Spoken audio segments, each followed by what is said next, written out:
Hello, beautiful souls, and welcome back to our channel where we empower mature women to live their best lives with confidence, wisdom, and authenticity. I'm so grateful you're here with me today because we're diving deep into a topic that many of you have been requesting, messaging me about and sharing your painful experiences with. If you're a woman over 40, 50, 60 or beyond, and you've ever felt confused, hurt, or diminished in a romantic relationship, this video is going to be eye-opening for you.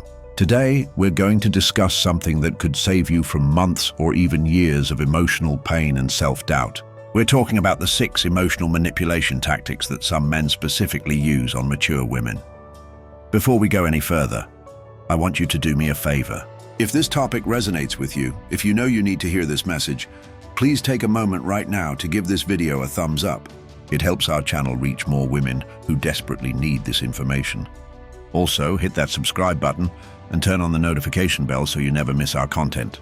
We're building a community of strong, wise women who support each other, and I want you to be part of it. And if you really want to support the work we're doing here, helping mature women navigate dating and relationships with confidence and wisdom, please consider supporting our channel with a super thanks. Your support allows us to keep creating this essential content and reaching more women who need these messages.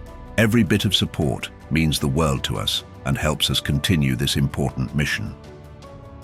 Now, before we dive into these 6 manipulation tactics, I want to start with something crucial.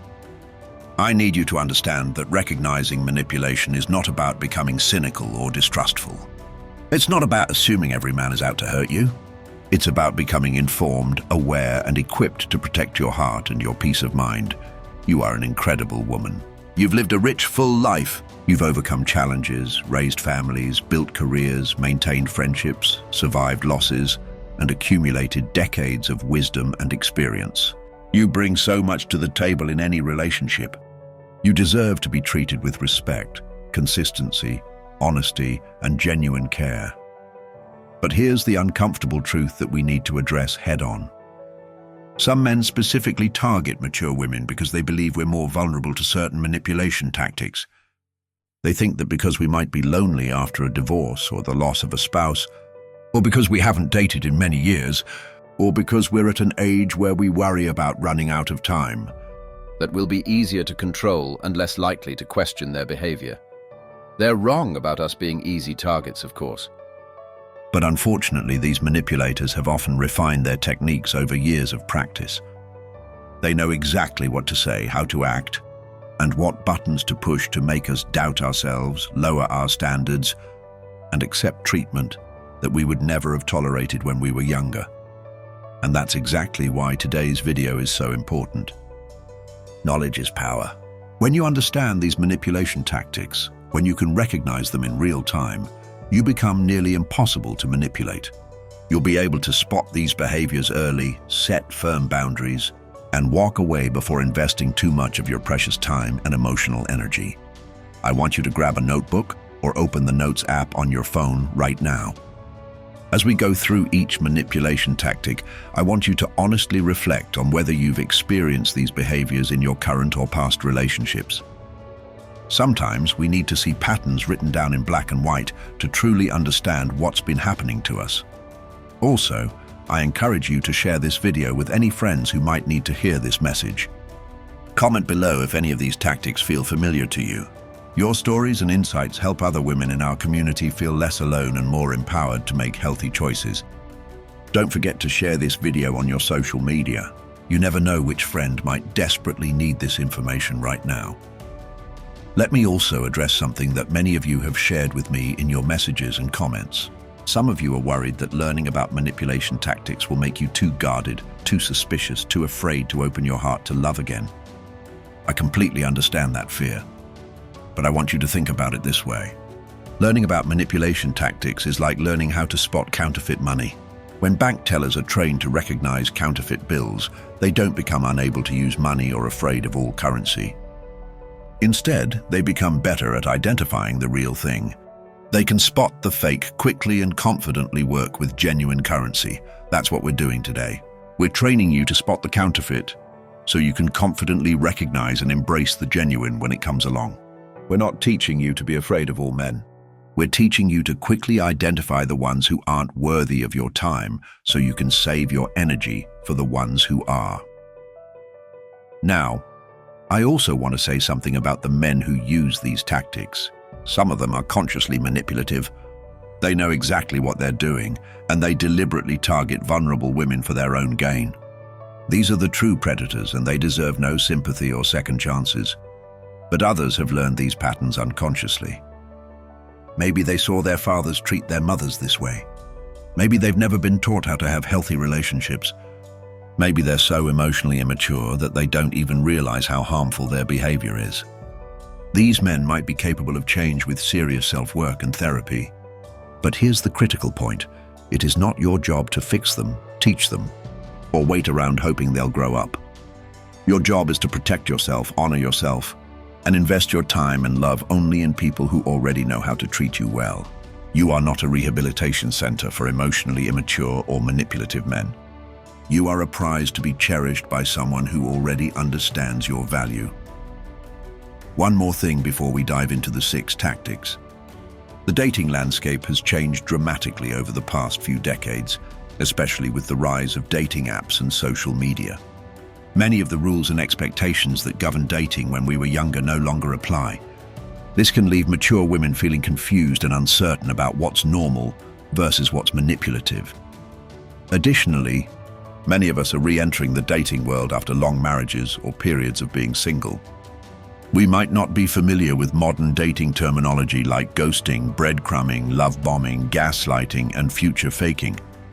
We might not recognize emotional manipulation when it's dressed up in the language and behaviors of contemporary dating culture. That's exactly why this education is so crucial. We need to update our understanding of what manipulation looks like in today's dating world. We need to recognize that just because behavior is common doesn't mean it's acceptable. We need to trust that our standards should be higher now, not lower, because we have less time to waste and more wisdom to apply. Your life experience is an incredible asset in relationships. Your emotional maturity is deeply attractive to quality men. Your independence and self-sufficiency are appealing, not intimidating, to the right partner. And if someone tries to make you feel otherwise, if they try to use your age or your circumstances against you, that's manipulation tactic 0. But we'll get to the official 6 in just a moment. I want to remind you of something powerful. You are not desperate. You are not running out of options. You are not lucky to have anyone's attention. These are lies that manipulative people want you to believe because those beliefs make you easier to control. The truth is that you are a valuable, interesting, experienced woman with so much to offer. You deserve someone who recognizes and celebrates that truth. So are you ready to arm yourself with knowledge? Are you ready to learn how to spot these manipulation tactics so you can protect your heart and your peace? Are you ready to ensure that you're investing your precious time and energy only in people who genuinely value you? Let's dive into emotional manipulation tactic number 1. Emotional manipulation tactic 1. Gaslighting your reality and experiences. The first emotional manipulation tactic we need to discuss is perhaps one of the most psychologically damaging: gaslighting.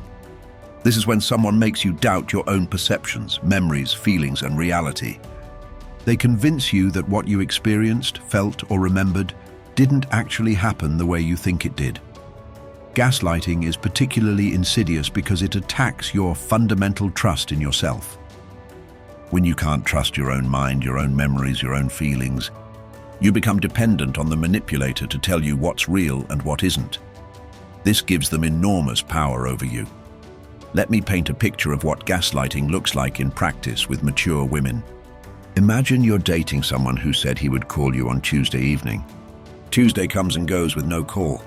When you see him on Friday and mention that you were disappointed he didn't call as promised, he looks at you with genuine confusion and says, "I never said I would call you on Tuesday. You must have misunderstood. I said I might call if I had time." You replay the conversation in your mind. You're certain he said he would call. You remember the exact moment, the tone of his voice, the promise he made. But he's so confident, so certain that you misunderstood. You start to doubt yourself. Maybe you did hear it wrong. Maybe you were so hoping he'd call that you heard a promise that wasn't actually made. Or consider this scenario. You tell him that something he said hurt your feelings.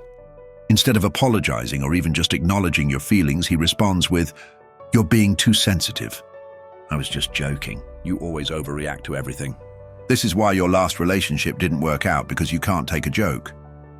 Suddenly, the conversation has shifted from his hurtful comment to your supposed character flaws. You find yourself defending your right to have feelings instead of addressing his behavior. You start to wonder if maybe you are too sensitive, if maybe you do overreact, if maybe there's something wrong with you. This is gaslighting, and it's especially effective on mature women for several important reasons. First, we've been socialized our entire lives to doubt ourselves, to question our perceptions, to wonder if we're being too emotional or too demanding. Gaslighting plays right into these pre-existing insecurities.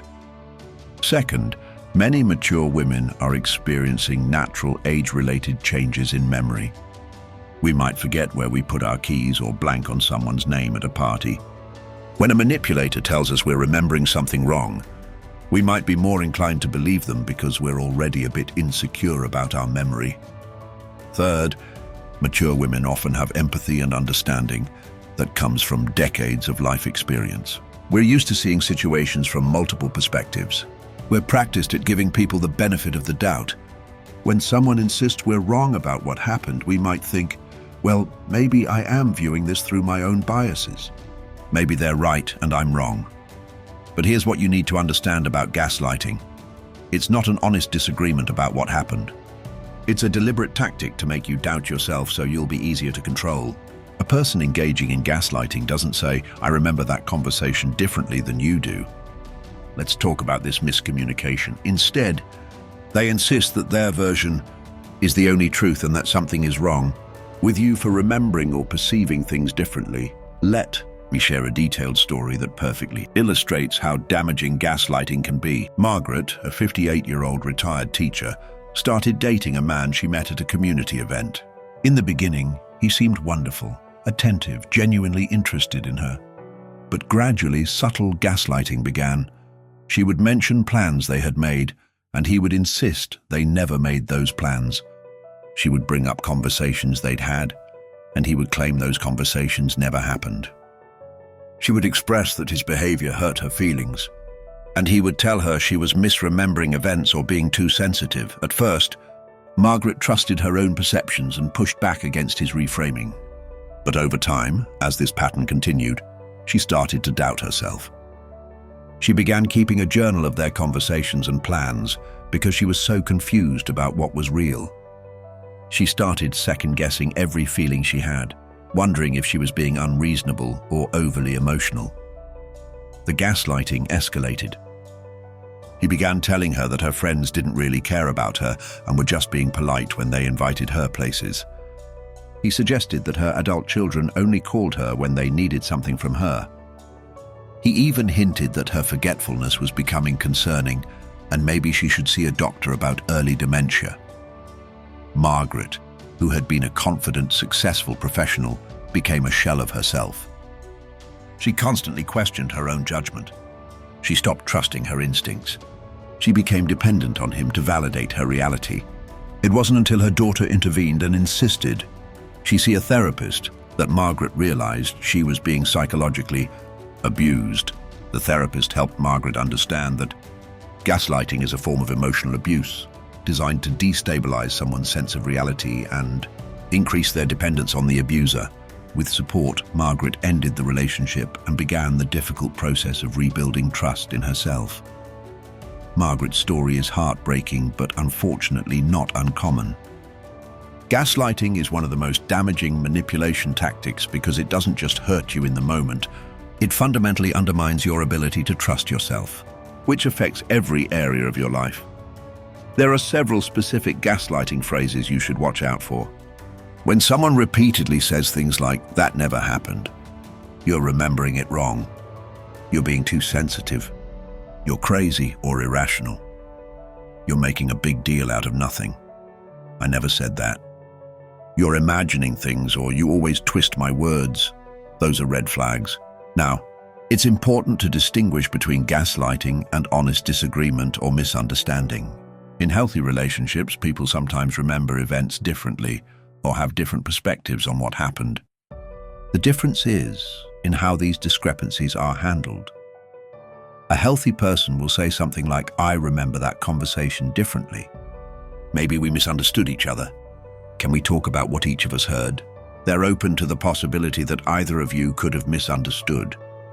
They don't insist that only their version is correct. They don't make you feel crazy for having a different memory or perception. A gaslighter, on the other hand, is absolutely certain that their version is correct and yours is wrong.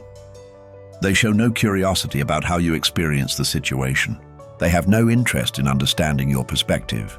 Their goal is not to reach mutual understanding, but to make you doubt yourself and accept their version of reality. Gaslighting also often involves a pattern of behavior, not just isolated incidents. Everyone occasionally misremembers something or has a different perception of an event. But if you find yourself constantly being told you're wrong about what happened, constantly doubting your own memories and perceptions, constantly feeling confused about what's real, that's a strong indication of gaslighting. Another hallmark of gaslighting is the emotional manipulation that accompanies it. Gaslighters don't just disagree with your version of events, they attack your character, your mental health, your emotional stability. They suggest something is wrong with you for seeing things the way you do. This is designed to make you feel defensive and insecure, which makes you less likely to trust yourself. I want to share another example of how gaslighting specifically targets mature women. Diane, a 63-year-old widow, started dating someone she met through a mutual friend. He knew she was grieving her late husband and sometimes struggled with loneliness. He used this knowledge to gaslight her whenever Diane expressed concern about his behavior, perhaps that he was spending time with other women or not being honest about his whereabouts. He would say things like, "You're just seeing problems because you're so used to being alone now. Your grief is making you paranoid. Your late husband never would have worried about these things because he trusted you. Don't you trust me?" This was particularly cruel gaslighting because it weaponized her grief and her love for her late husband against her. It made her doubt her own legitimate concerns. She would think, maybe he's right.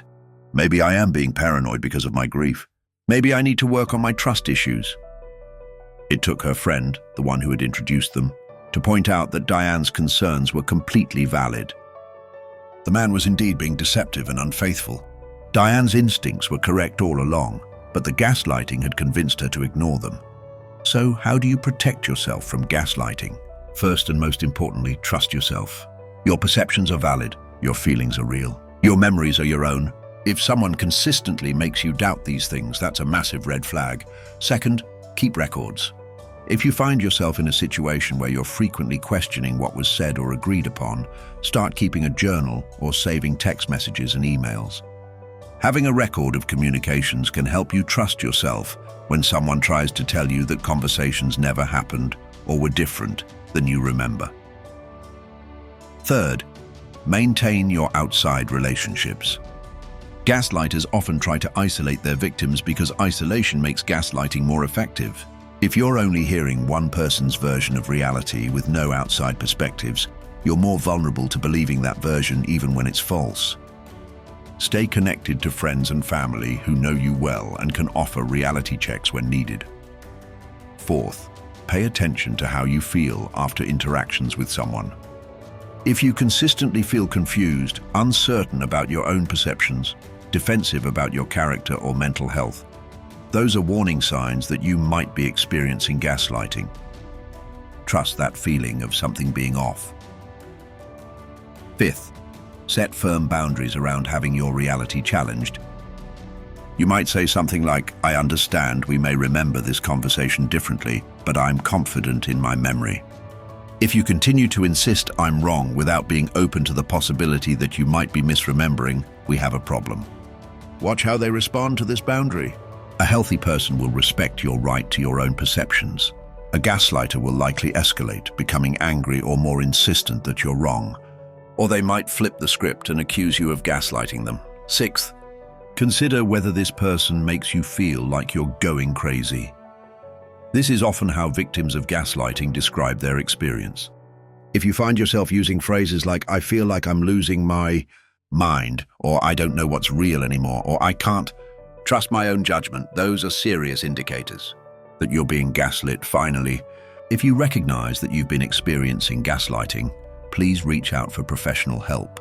A therapist who specializes in emotional abuse can help you rebuild trust in yourself and recover from the psychological damage that gaslighting causes. Don't try to navigate this alone. Remember, you are not crazy. You are not too sensitive. You are not imagining things. Your perceptions, feelings, and memories are valid and real. Anyone who consistently makes you doubt these fundamental aspects of yourself is not someone who has your best interests at heart. Gaslighting is abuse. It's not a difference of opinion or a communication problem. It's a deliberate tactic to undermine your confidence and increase your dependence on the manipulator. You deserve to be with someone who respects your reality, validates your feelings, and never makes you question your own sanity. If you're currently in a relationship where gaslighting is happening, I want you to understand that it will not get better. Gaslighters don't stop gaslighting because they've been caught or confronted. They typically escalate. Your best and healthiest option is to end the relationship and seek support as you recover. Now let's move on to emotional manipulation tactic number 2, which is closely related to gaslighting but has its own distinct pattern. Emotional manipulation tactic 2. Guilt tripping and weaponizing your compassion. The second emotional manipulation tactic we need to discuss is guilt tripping, which specifically weaponizes your compassion, your understanding nature, and your desire to be a good person. This tactic is particularly effective on mature women because we've spent decades developing empathy, learning to consider others' feelings, and trying to be understanding and supportive partners. Guilt tripping is when someone makes you feel responsible for their emotions, their problems, their bad behavior, or their unhappiness. They essentially train you to believe that if they're upset, struggling, or making poor choices, it's somehow your fault or your responsibility to fix it. Let me describe what guilt tripping looks like in the context of dating and relationships. Imagine you've made plans with your friends, a dinner you've been looking forward to for weeks. Your partner suddenly calls and says he had a terrible day at work and really needs to see you tonight. When you explain that you have plans with friends, he responds with something like, "Oh, I see. I guess your friends are more important than I am. I just thought you'd want to support me when I'm going through a difficult time. But I guess I was wrong about how much you care about me." Now you're faced with a choice, but it doesn't feel like a real choice. If you keep your plans with your friends, you're made to feel like a selfish, uncaring partner. If you cancel on your friends, you're allowing your boundaries to be violated and teaching him that guilt trips work on you. Or consider this scenario. He's been treating you poorly, perhaps being dismissive of your feelings or canceling plans repeatedly. When you finally gather the courage to address his behavior, instead of apologizing or taking responsibility, he responds with, "I've been dealing with so much stress at work. My ex-wife is causing problems with custody. My mother's health is declining. And now you're adding to my stress by complaining about our relationship. I thought you were more understanding than this. I thought you were different from other women who only think about themselves." Suddenly, your legitimate concerns about his behavior have been reframed as you being unsupportive and selfish during his difficult time. You feel guilty for bringing up problems when he's already struggling. You start to think maybe you should just be more patient, more understanding, more accommodating. This is guilt tripping, and it's incredibly effective on mature women for several important reasons. First, most of us have been socialized from childhood to be nurturing, understanding, and to put others' needs before our own. We've been praised for being selfless and criticized for being selfish. Guilt tripping plays directly into this conditioning. Second, mature women have often been through difficult times ourselves. We know what it's like to struggle with work stress, family problems, health issues, financial concerns. When someone tells us they're going through a hard time, our natural instinct is to be compassionate and supportive. Manipulators exploit this natural compassion. Third, many mature women have been in long-term relationships where we've learned to be the emotional support system for our partners. We're practiced at putting our own needs aside to help our partners through difficulties. We're used to being the ones who hold things together when life gets hard. Guilt trippers weaponize this tendency against us. Fourth, as mature women, we often pride ourselves on being emotionally mature, understanding, and capable of seeing situations from multiple perspectives. When someone suggests we're being selfish or unsupportive, it strikes at our self-image. We don't want to be those things, so we overcorrect by accepting poor treatment in the name of being understanding. Let me share a detailed story that illustrates how destructive guilt tripping can be. Susan, a 55-year-old successful accountant, started dating a man who seemed kind and emotionally available. But after a few months, a pattern emerged. Every time Susan tried to discuss her needs or concerns in the relationship, he would bring up his difficult childhood, his struggles with depression, his financial problems, or some other challenge he was facing. Susan found herself unable to address legitimate issues in the relationship because she felt guilty adding to his burdens. When he cancelled their Valentine's Day plans, she wanted to express her disappointment, but he preempted the conversation by telling her about his anxiety disorder and how social situations like crowded restaurants triggered his panic attacks. Susan felt terrible for even being upset about the cancellation. When he borrowed money from her and didn't pay it back as promised, she wanted to ask about it, but he told her about his sister's medical bills and how family always comes first for him. He said he thought Susan, being such a kind and understanding woman, would certainly agree that family emergencies take priority. Susan felt greedy and petty for caring about the money. When she wanted to spend more time together, he explained that his therapist recommended he take time for self-care and not rush into relationships because of his past trauma. He said a truly supportive partner would understand his need for space. Susan felt clingy and demanding for wanting a partner who actually made time for her. Over the course of a year, Susan had essentially trained herself never to express a need, never to address a concern, and never to expect her partner to show up for her in any meaningful way, because every single attempt was met with guilt, tripping that made her feel like a bad person for having needs. It wasn't until her sister pointed out the pattern that Susan realized she was being manipulated. Her sister asked a simple but powerful question. If he's dealing with all of these problems that make him unable to meet your needs, why is he even in a relationship? And why is it your job to be endlessly understanding while getting nothing in return? This question shook Susan. She realized that his problems, whether real or exaggerated, were being used as weapons to shut down any accountability for his behavior. He was essentially saying, I have problems, therefore I don't have to treat you well, and if you expect me to treat you well, you're the problem. Susan ended the relationship, and within weeks, he was posting on social media about his new relationship and how happy he was. Suddenly, all those problems that made him unable to show up for Susan didn't seem to be affecting his ability to wine and dine someone new. This confirmed what Susan had suspected. The problems weren't the issue. The guilt tripping was a tactic to control her and avoid accountability. There are several specific phrases that are hallmarks of guilt tripping. Listen for things like, after everything I've done for you, you can't even do this one thing for me. Or, I guess I'm just not important enough to you. Or, other women would be grateful to have someone like me. Or, if you really love me, you would understand. Or, I'm going through so much right now, and you're making it worse. Or, I thought you were different, but you're just like everyone else. These phrases are designed to make you feel guilty for having boundaries, expressing needs, or holding them accountable. They reframe the conversation from being about their behavior to being about your supposed failures as a partner. It's important to distinguish between guilt tripping and someone genuinely sharing their struggles with you. In healthy relationships, partners do share their problems and support each other through difficult times. The difference is in what happens when you express your own needs or concerns. A healthy partner will say something like, I'm going through a really stressful time right now with work. I might not be as available as usual, but I really value our relationship and want to make sure your needs are being met too. Can we figure out how to support each other through this? A guilt tripper will say, I'm so stressed with work that I don't have energy for relationship stuff right now.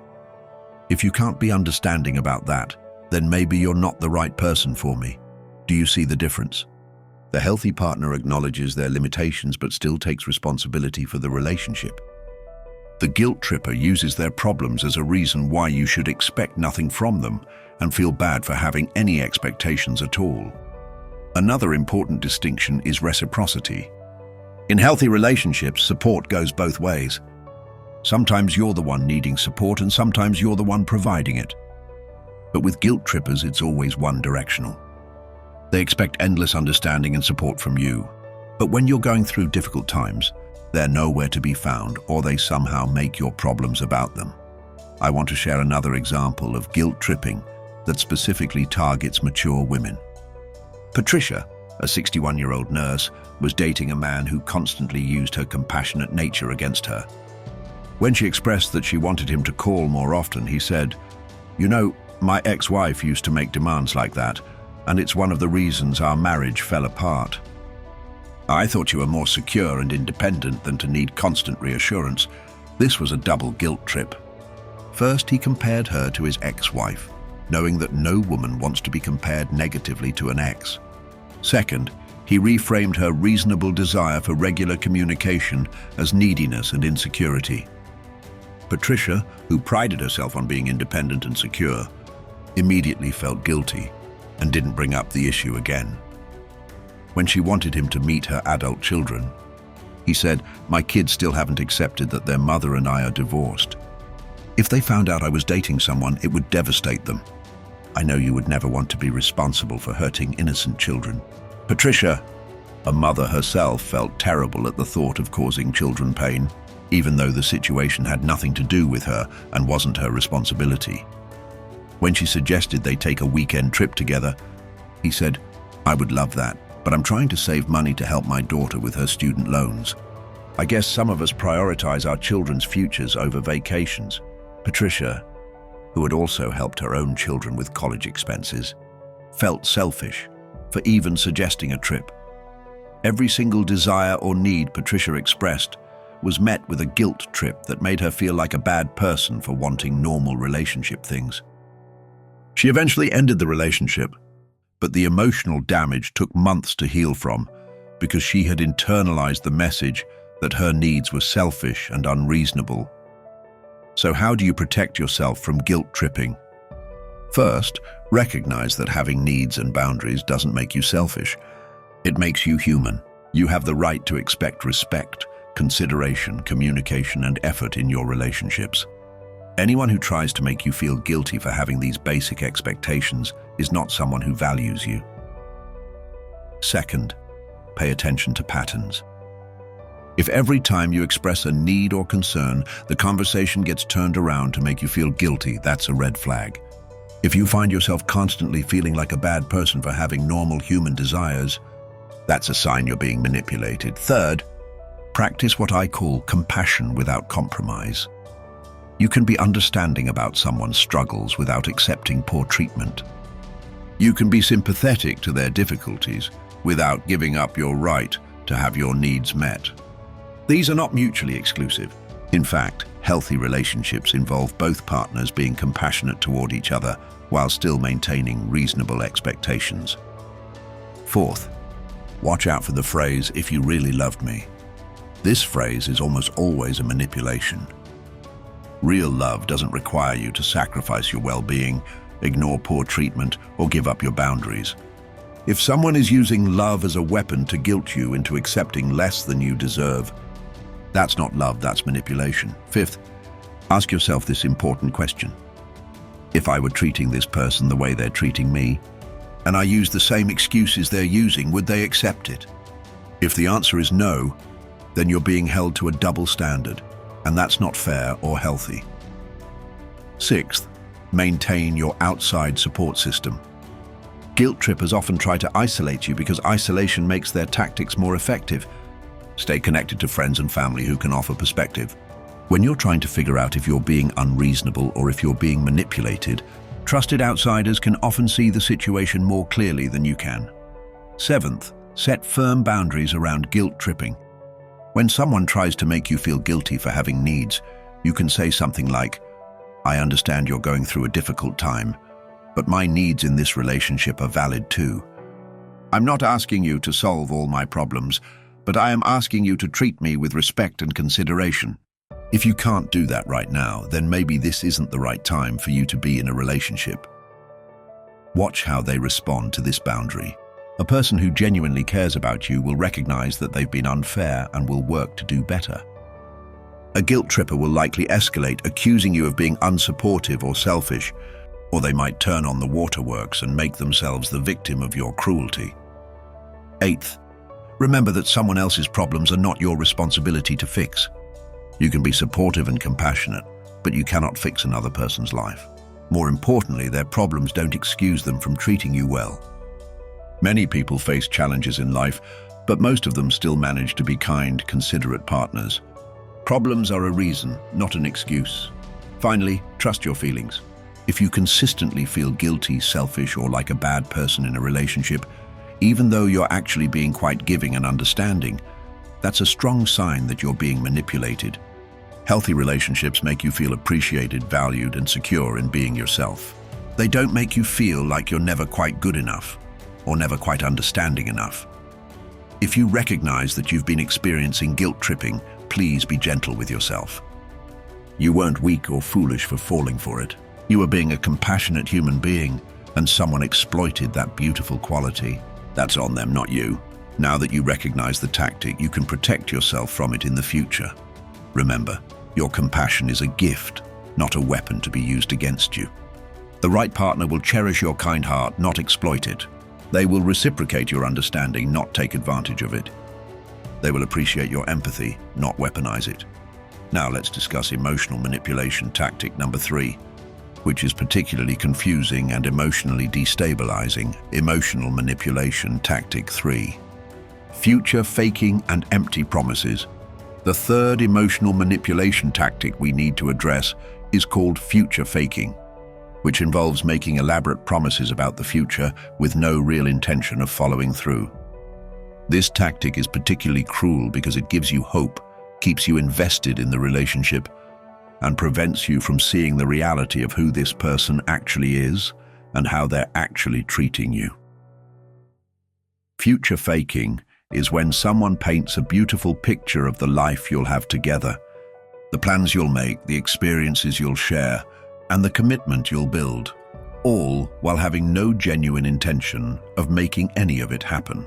They might talk about taking you on a dream vacation, introducing you to their family, moving in together, even getting married, but these promises remain forever in the future, never materializing into actual plans or actions. Let me describe what future faking looks like in practice. Imagine you've been dating someone for a few months, and while you're enjoying the relationship, you're not entirely sure about his level of commitment. He seems to sense your uncertainty, and suddenly he starts talking about your future together. He talks about the trip to Italy he wants to take you on for your birthday. He mentions how you'd love his sister and he can't wait to introduce you at Thanksgiving. He describes the house he wants to buy one day and how he'd love for you to help him pick it out. These conversations make you feel secure and excited. You think, he's clearly serious about me if he's making all these future plans. You stop questioning the relationship because you're focused on this beautiful future he's painting. You invest more of your heart, your time, your energy into the relationship because you believe you're building towards something real. But here's what actually happens. Your birthday comes and there's no trip to Italy. In fact, he might forget your birthday altogether or give you a last-minute card.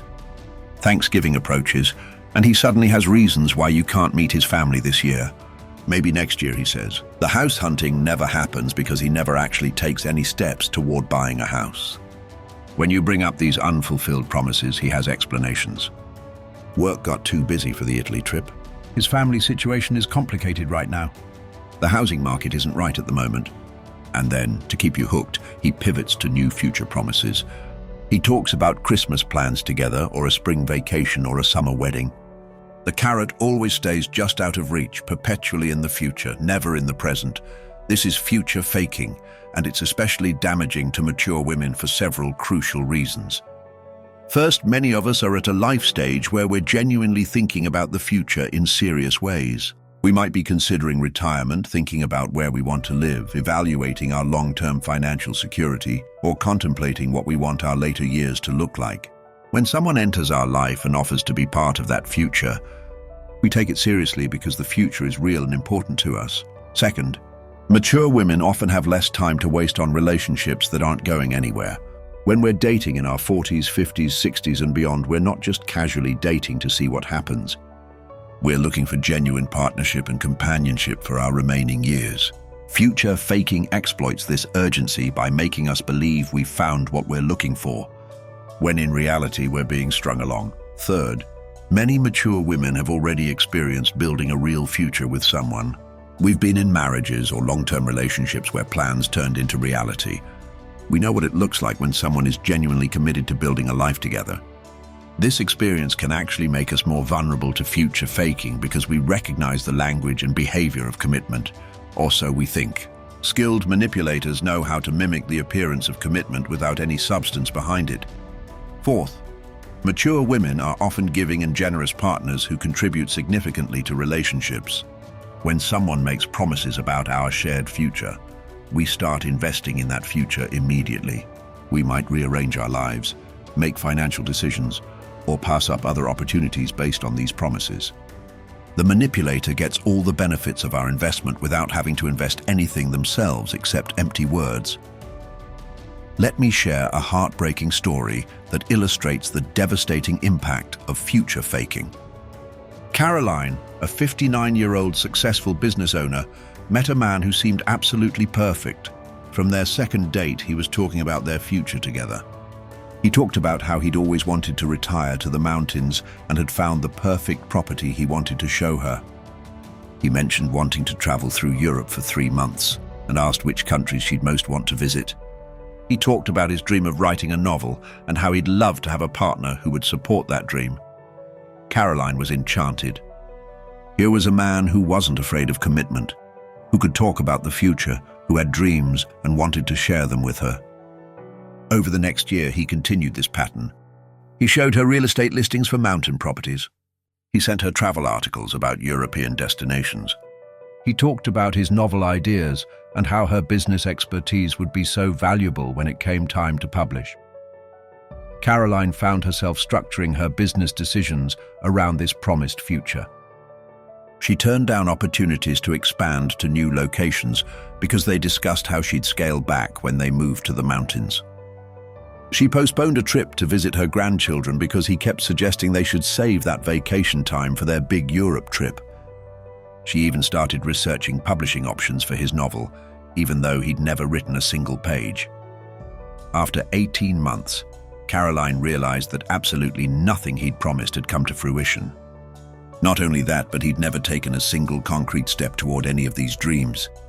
He hadn't looked at a single property in person. He hadn't saved any money for travel. He hadn't written one word of his novel. It was all just talk, designed to keep her invested while he enjoyed the benefits of her company. Her emotional support, her generosity, and her willingness to structure her life around a future that was never going to happen. When Caroline finally confronted him about the gap between his words and his actions, he became defensive. He accused her of being impatient and not understanding that big dreams take time. He said she was pressuring him and that pressure killed his creativity and motivation. Suddenly, the fact that none of his promises had materialized was somehow her fault for expecting them to. Caroline ended the relationship, but she had lost 18 months that she could have spent either enjoying a genuine relationship or being available to meet someone who was actually serious about building a future with her. The emotional impact was significant. She had to process not just the loss of the relationship, but the loss of the future she'd been promised and had believed in. There are several specific markers of future faking that you should watch for. First, the promises are usually quite grand and specific. It's not just, "We should take a trip sometime," it's, "I'm going to take you to Paris for a week. We'll stay in a little hotel in Montmartre. We'll spend our mornings at cafes and our afternoons at museums." The specificity makes it feel real and concrete, which is exactly the point. Second, the promises often come at strategic times. They typically emerge when you're starting to have doubts about the relationship, when you're pulling back, or when you're questioning his level of commitment. The future faking serves to reel you back in, to make you think, how can I doubt someone who's making all these plans with me? Third, the promises never turn into actual plans. There's a crucial difference between a promise and a plan. A plan has specific dates, concrete steps, and visible action being taken toward making it happen. A promise is just words. If someone talks about taking you on a vacation but never looks at calendars, never books anything, never saves money for it, it's future faking, not genuine planning. Fourth, when you bring up the unfulfilled promises, they either get defensive, make excuses, or pivot to new promises. They don't take responsibility for the gap between their words and actions. Instead, they somehow make it your fault for expecting them to follow through, or they distract you with new exciting promises. Fifth, the pattern repeats. It's not just one promise that doesn't materialize, it's a consistent pattern of promises followed by excuses, followed by new promises. If you look back over the relationship and realize that almost nothing this person has promised has actually happened, that's future faking. Let me share another example that shows how future faking specifically targets mature women's desires and vulnerabilities. Helen, a 64-year-old widow, started dating someone who knew she was lonely and grieving. He immediately started talking about how he couldn't wait to be part of her family, how he wanted to get to know her children and grandchildren, how he envisioned hosting holidays together and creating new family traditions. For Helen, who deeply missed the family life she'd had with her late husband, these promises were incredibly meaningful. She introduced him to her family, who were cautiously supportive. He was charming at these initial meetings, and afterward would talk enthusiastically about future gatherings. He'd say things like, "Your grandson's birthday is coming up, right? We should throw him a party together." Or, "I can't wait for Christmas. I already have ideas for gifts for everyone." But when these occasions actually arrived, he always had excuses for why he couldn't be there. He was out of town for work. He wasn't feeling well.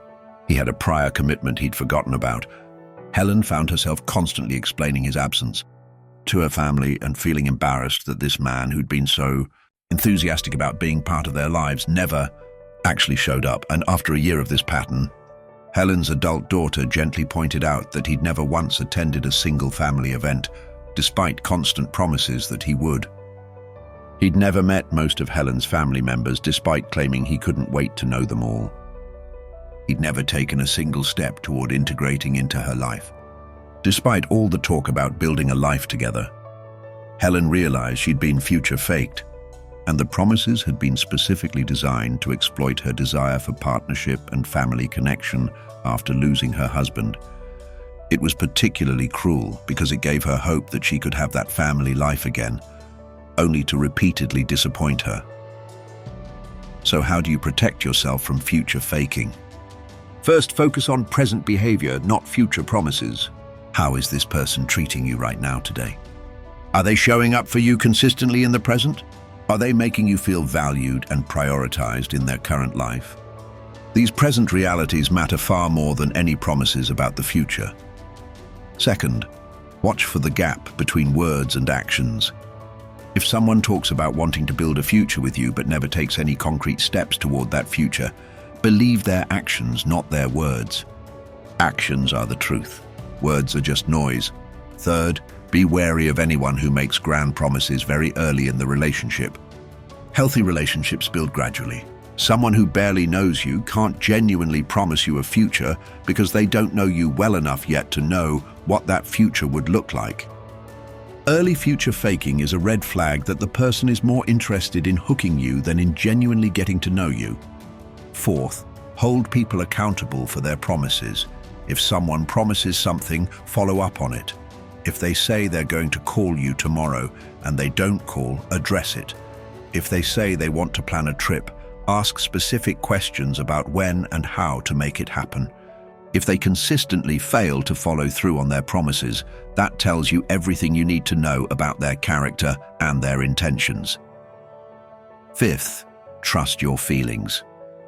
If you find yourself feeling confused because what someone says doesn't match what they do, or if you feel constantly disappointed because promises never materialize, or if you notice you're always waiting for some future moment that never arrives, these feelings are important data. Don't dismiss them. Sixth, set clear timeframes for evaluating the relationship. You might decide that after 6 months, You want to see clear evidence that the relationship is progressing toward the future you both claim to want. If after 6 months, nothing has actually changed or progressed, despite all the talk about the future, you have valuable information about whether this person is serious. 7th, be especially cautious if the future promises seem designed to keep you from dating other people or pursuing other opportunities. If someone isn't willing to commit to you in the present but wants you to commit to them based on promises about the future, that's a huge red flag. They want to keep their options open while closing yours. 8th, remember that real commitment is demonstrated through present action, not future promises. Someone who is genuinely committed to you will show it through their behavior today. They'll prioritize you, make time for you, integrate you into their life, meet your needs, and treat you with consistency and respect. These present actions are worth infinitely more than any promises about tomorrow. Finally, don't let future faking keep you trapped in a relationship that isn't meeting your needs in the present. Many women stay in unfulfilling relationships because they're waiting for the future they've been promised. But if that future never comes, you're simply wasting your present. Your life is happening right now, not in some imagined future. Make sure your relationships honor your present reality, not just paint pretty pictures of tomorrow. If you recognize that you've been future faked, I want you to know that your hope and belief weren't foolish. You were responding to someone who deliberately manipulated you by speaking to your dreams and desires. That's on them, not you. But now that you recognize the pattern, you can protect yourself by focusing on what people do, not just what they say. Remember, the right person won't just talk about a future with you. They'll actively work with you to build that future. They won't ask you to wait indefinitely for promises that never materialize. They'll show you through their present actions that you're important to them and that they're committed to you. Now let's discuss emotional manipulation tactic number 4, which undermines your confidence and keeps you feeling insecure. Emotional manipulation. Tactic 4.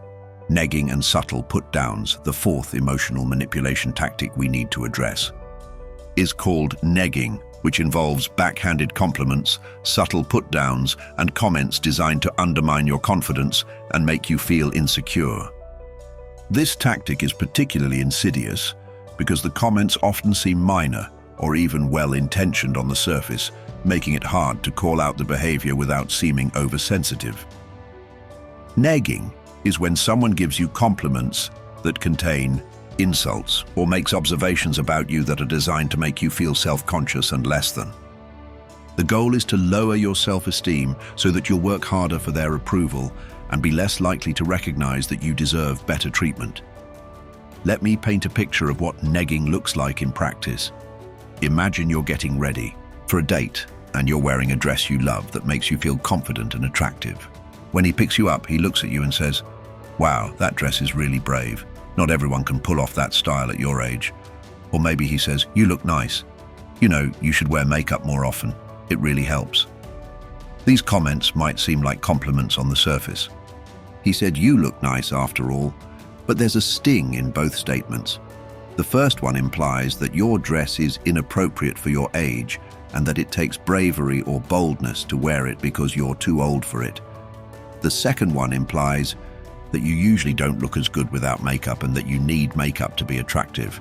After comments like these, instead of feeling confident and beautiful, you feel self-conscious and uncertain. You wonder if your dress is actually too young for you. You worry about leaving the house without makeup. You've gone from feeling great about yourself to feeling like you need to try harder to earn his approval. Or consider this scenario. You mention an accomplishment at work, maybe you received an award or closed a big deal. Instead of congratulating you genuinely, he says something like, "That's great. I'm surprised they gave you that recognition given how competitive your field is at your level." Or, "Congratulations. I guess they're more lenient with performance standards than at my company." Again, on the surface, these might sound supportive, but they're actually cutting. The first implies that you didn't really deserve the recognition. The second suggests that your accomplishment isn't that impressive, because the standards where you work aren't very high. You're left feeling diminished rather than celebrated. This tactic is particularly effective on mature women for several important reasons. First, we live in a society that often devalues women as they age. We're constantly receiving messages that we're becoming invisible, less attractive, less relevant. When someone we're dating makes comments that play into these insecurities, they cut especially deep because they confirm fears we might already have. Second, mature women are often at career peaks or have achieved significant life accomplishments. We might feel proud of our achievements, but we're also aware that some people view older women as past their prime professionally. When someone negs us about our accomplishments, it activates insecurity about whether we're still valuable and relevant. Third, many mature women have internalized decades of messaging about how we should look, act, and be. We're already our own worst critics about our appearance, our bodies, our careers, our parenting, everything. Negging exploits this existing self-criticism and amplifies it. Fourth, mature women often have strong emotional intelligence and communication skills. We're practiced at reading subtext and picking up on implications. This actually makes us more vulnerable to negging because we absolutely catch the implications in these comments, but we might feel like we can't say anything because the person can claim they were just being honest or helpful. Let me share a detailed story that illustrates how damaging negging can be. Ruth, a 56-year-old professional photographer, started dating a man who seemed wonderful at first. But gradually, she noticed a pattern of comments that left her feeling bad about herself even though she couldn't quite put her finger on why.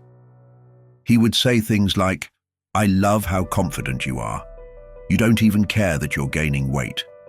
Or, "I really admire how you're still pursuing your photography even though the market is saturated with younger photographers." Or, "It's refreshing to date someone who's not obsessed with looking young. You're so comfortable with your age." Each of these comments seemed like it could be a compliment, but each one left Ruth feeling terrible. The first one implied she was gaining weight.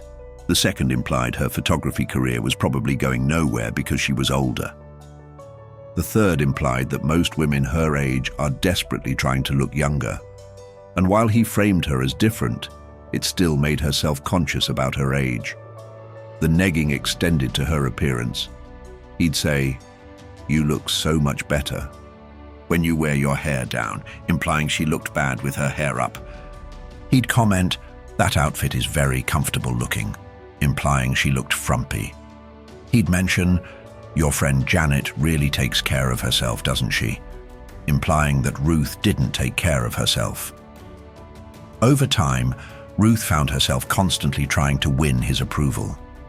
She started wearing her hair down even though she preferred it up. She bought new clothes she didn't particularly like but thought he might approve of. She avoided wearing anything too colorful or too form-fitting because she was self-conscious about looking like she was trying too hard or was inappropriate for her age.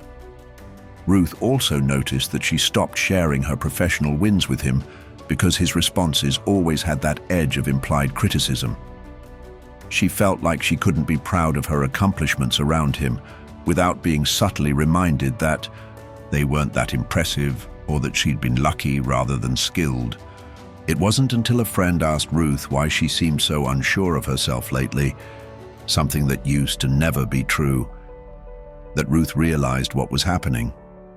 Her friend helped her see that these weren't compliments or honest observations. They were calculated put-downs designed to keep Ruth feeling insecure and grateful for his attention. Ruth ended the relationship and was shocked by how quickly her confidence returned. Within weeks, she was back to dressing how she wanted, wearing her hair how she preferred, and feeling proud of her work. She realized that the relationship had been slowly eroding her self-esteem, one backhanded compliment at a time. There are several specific patterns of negging you should watch for. First, compliments that compare you unfavorably to others. Things like, "You're not as high maintenance as most women your age," or "You're surprisingly tech-savvy for someone your age," or "You're pretty for a woman over 50. These statements are not compliments. They're insults packaged as praise. Second, comments that focus on your supposed flaws while pretending to be helpful or caring. For example, "Have you thought about doing something about those grey roots?" "I only mention it because I care about you." Or, "You might want to consider going to the gym more regularly." "I'm just looking out for your health." Or, "Maybe you should take a class to update your skills." "I just want to see you succeed." Third, observations that make you self-conscious about things you weren't insecure about before. He might comment on your laugh, your voice, the way you walk, the way you eat, how often you check your phone, basically any normal behavior that he can make you feel self-conscious about. Fourth, compliments that contain the word "actually" or "for," like "You're actually really smart," implying he assumed you wouldn't be, or "You're attractive for your age," implying that most women your age aren't attractive. Fifth, comparisons to his ex or other women that supposedly make you look good but actually feel bad. "My ex-wife used to nag me constantly. It's nice that you're more easygoing." Sounds like a compliment. But it's actually training you not to express concerns or needs, because that would make you a nag like his ex. Let me share another example that shows how negging specifically exploits the insecurities that many mature women have. Barbara, a 62-year-old retired executive, started dating someone who constantly made age-related negs. He would say things like, "It's so cute how you don't understand that meme." There's something charming about the generation gap. When Barbara would mention doing something active like going for a hike, he'd say, "Are you sure you're up for that? I don't want you to overdo it." When she'd express an opinion about current events, he'd sometimes say, "That's very much an older person's perspective. Younger people see it completely differently." These comments were all designed to make Barbara feel old, out of touch, and past her prime. They made her question whether she was still relevant, still capable, still connected to the world around her. She found herself constantly trying to prove she wasn't old or irrelevant, which was exhausting and ultimately impossible, because no amount of effort could satisfy someone who was deliberately undermining her. Barbara's adult daughter helped her see the pattern. She said, "Mom, you're one of the most accomplished, vibrant, engaged people I know. Why are you suddenly acting like you need to prove yourself to this man? He's making you feel bad about yourself, and that's not love. So how do you protect yourself from negging? First, trust your feelings. If a comment leaves you feeling bad about yourself, even if you can't quite articulate why, that's important information. You don't need to be able to prove that someone's being mean to know that their comments make you feel bad. Second, notice patterns. One ambiguous comment might be nothing, but if you notice a pattern of comments that leave you feeling insecure, self-conscious, or like you're not good enough, that's negging, regardless of whether the comments seem like compliments on the surface. Third, address it directly. When someone makes a negging comment, you can respond with, "That comment really hurt my feelings," or "I'm not sure if you meant that as a compliment, but it didn't feel like one," or simply, "Ouch." A person who cares about you will be horrified that they hurt you and will apologize. A person who's deliberately negging will get defensive or tell you you're being too sensitive. Fourth, maintain your connection to people who genuinely support you. Spend time with friends and family who make you feel good about yourself. Their positive regard will help you recognize when someone is deliberately undermining you. Fifth, remember your value. You are accomplished, experienced, capable, and valuable exactly as you are. Anyone who needs to put you down to feel good about themselves or to control you is showing you their own insecurity, not revealing any truth about you. Sixth, don't try to win approval from someone who's negging you. The nature of negging is that you can never do enough to earn genuine approval, because that's not the point. The point is to keep you feeling insecure, so you'll keep trying. Break this cycle by refusing to play the game. Seventh, be especially wary of anyone who seems to be constantly giving you helpful advice about how to improve yourself. While genuine partners do sometimes offer constructive feedback, there's a difference between supportive suggestions and constant criticism disguised as help. Finally, understand that negging is not about you. It's about the person doing it. They need you to feel insecure because your insecurity gives them power and control. Someone who genuinely values you will build you up, not tear you down. They'll celebrate your strengths, not constantly point out your supposed weaknesses. If you're in a relationship where you're experiencing negging, please recognize that this behavior will not improve. People who neg do so because it serves them. Your self-esteem going down makes you easier to control. Unless they do serious personal work, which most won't, this behavior will continue and likely escalate. You deserve to be with someone who makes you feel good about yourself. Someone who celebrates who you are, who appreciates your age and experience rather than using it against you, who builds you up rather than cutting you down. Don't settle for someone who needs you to feel small so they can feel big. Now let's discuss emotional manipulation tactic number 5, which is about control and isolation. Emotional manipulation tactic 5. Isolating you from your support system. The 5th emotional manipulation tactic we need to address is isolation, which involves gradually separating you from your friends, family, and support system so that you become increasingly dependent on the manipulator and have fewer outside perspectives on the relationship. This is one of the most dangerous manipulation tactics because isolation makes you more vulnerable to every other form of manipulation. Isolation rarely happens suddenly. It's usually a gradual process that starts subtly and escalates over time. The manipulator is often skilled at making the isolation seem like it's your choice, or like it's happening naturally, when in reality it's being carefully orchestrated. Let me describe what isolation looks like in the early stages. Imagine you're planning to go to dinner with your longtime friends, something you do every month. Your partner expresses disappointment that you're going out. He might say, "I was really hoping we could spend that evening together. I barely get to see you as it is." Or maybe he doesn't directly discourage you, but he makes the evening before or after your dinner plans difficult, picking a fight so you're upset during the dinner, or being cold and distant when you return so that the fun of the evening is ruined by the conflict. Over time, you start to associate seeing your friends with relationship tension. It becomes easier to just skip these gatherings than to deal with the guilt, the fights, or the cold shoulder. You tell yourself that you're just prioritizing your relationship, that couples naturally spend less time with friends, that it's normal for your social life to change when you're dating someone seriously. Or perhaps the isolation is more direct. He makes critical comments about your friends. He suggests they're not really good friends because they don't support your relationship with him. He implies that they're jealous of your happiness. He points out their flaws and shortcomings until you start to see your friendships differently and feel less inclined to spend time with these people. The isolation often extends to family as well. He might create conflict with your family members, being rude or argumentative when he's around them.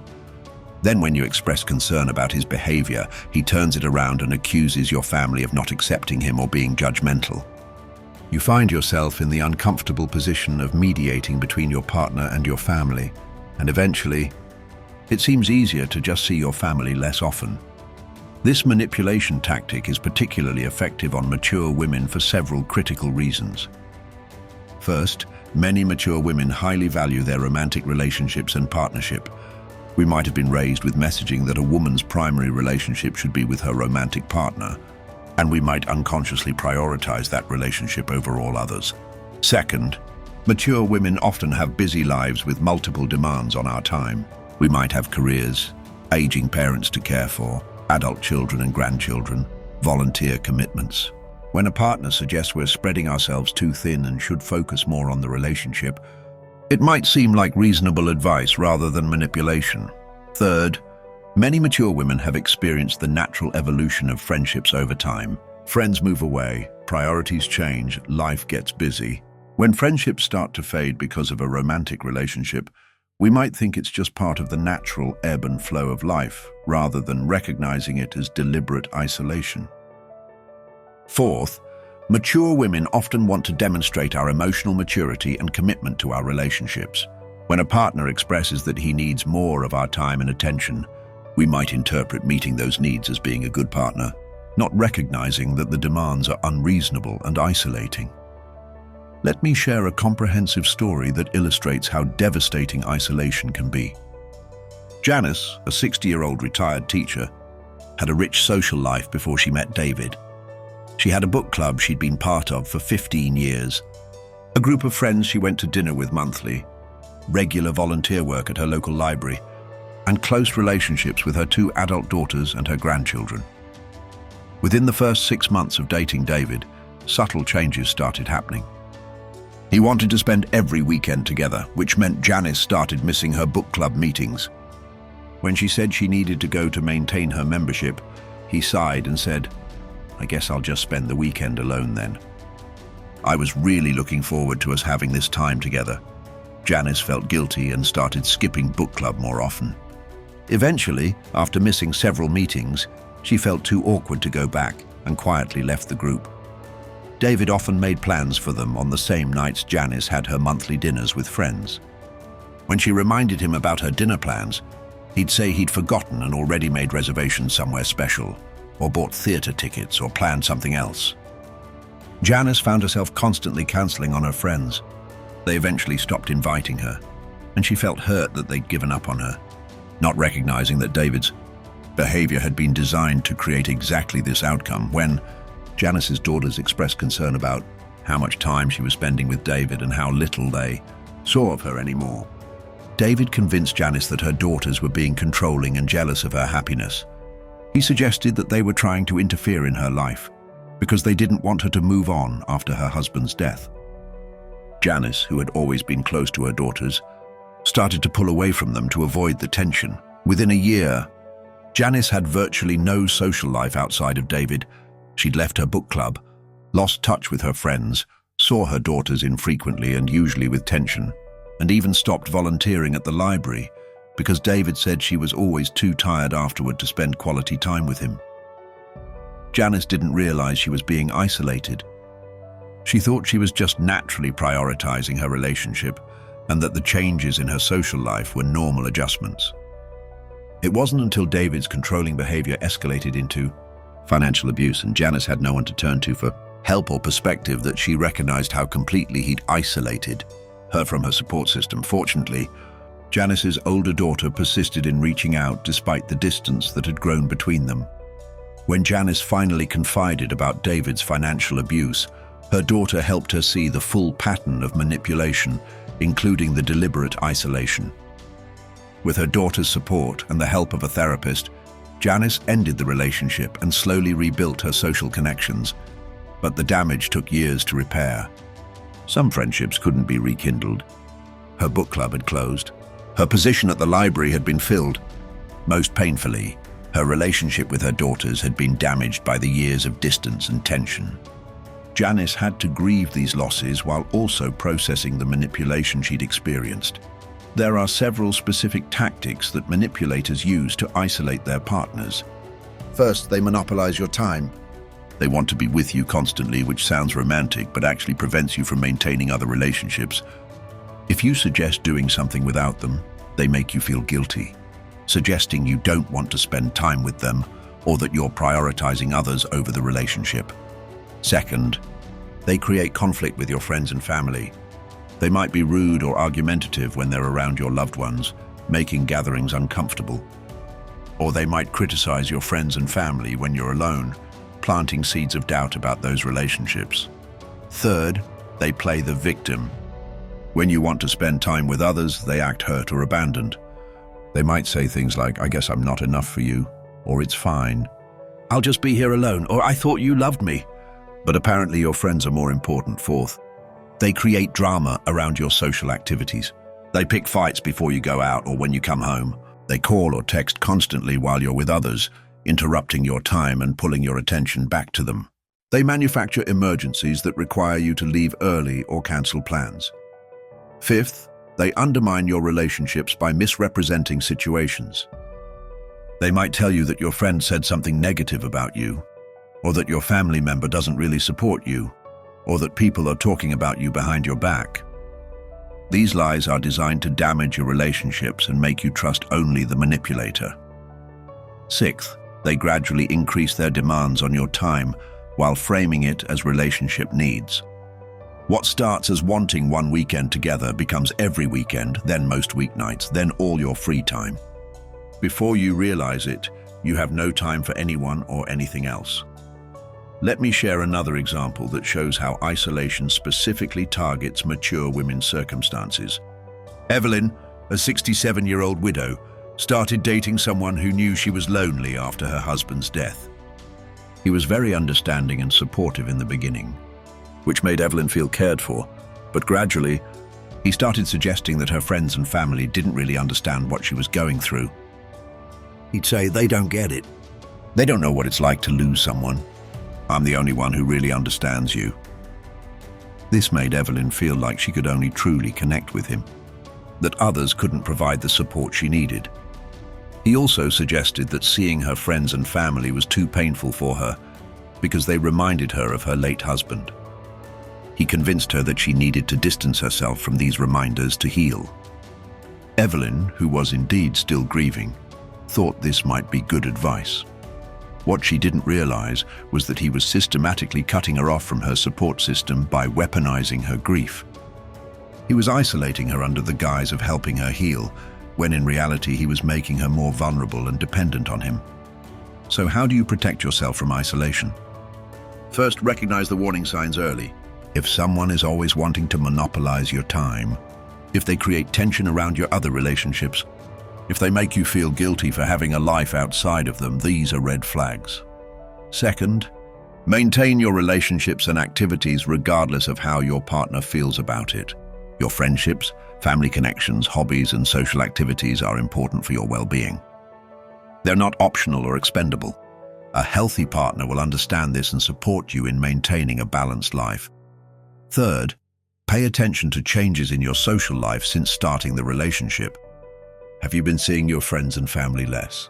Have you stopped doing activities you used to enjoy?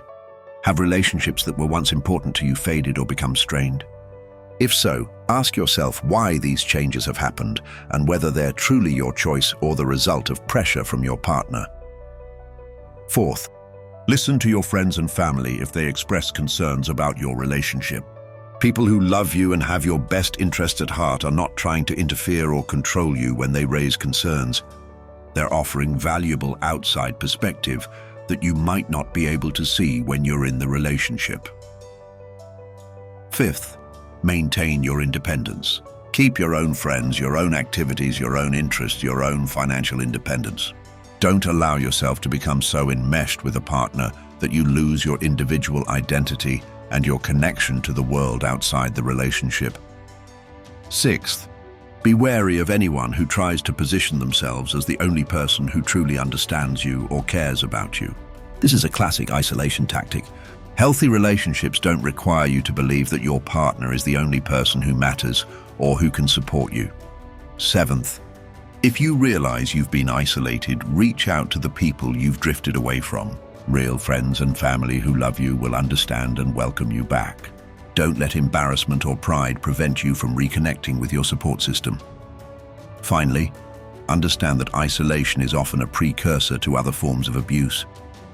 When you have no outside perspectives, no one to turn to, no support system, you become much more vulnerable to manipulation, control, and abuse.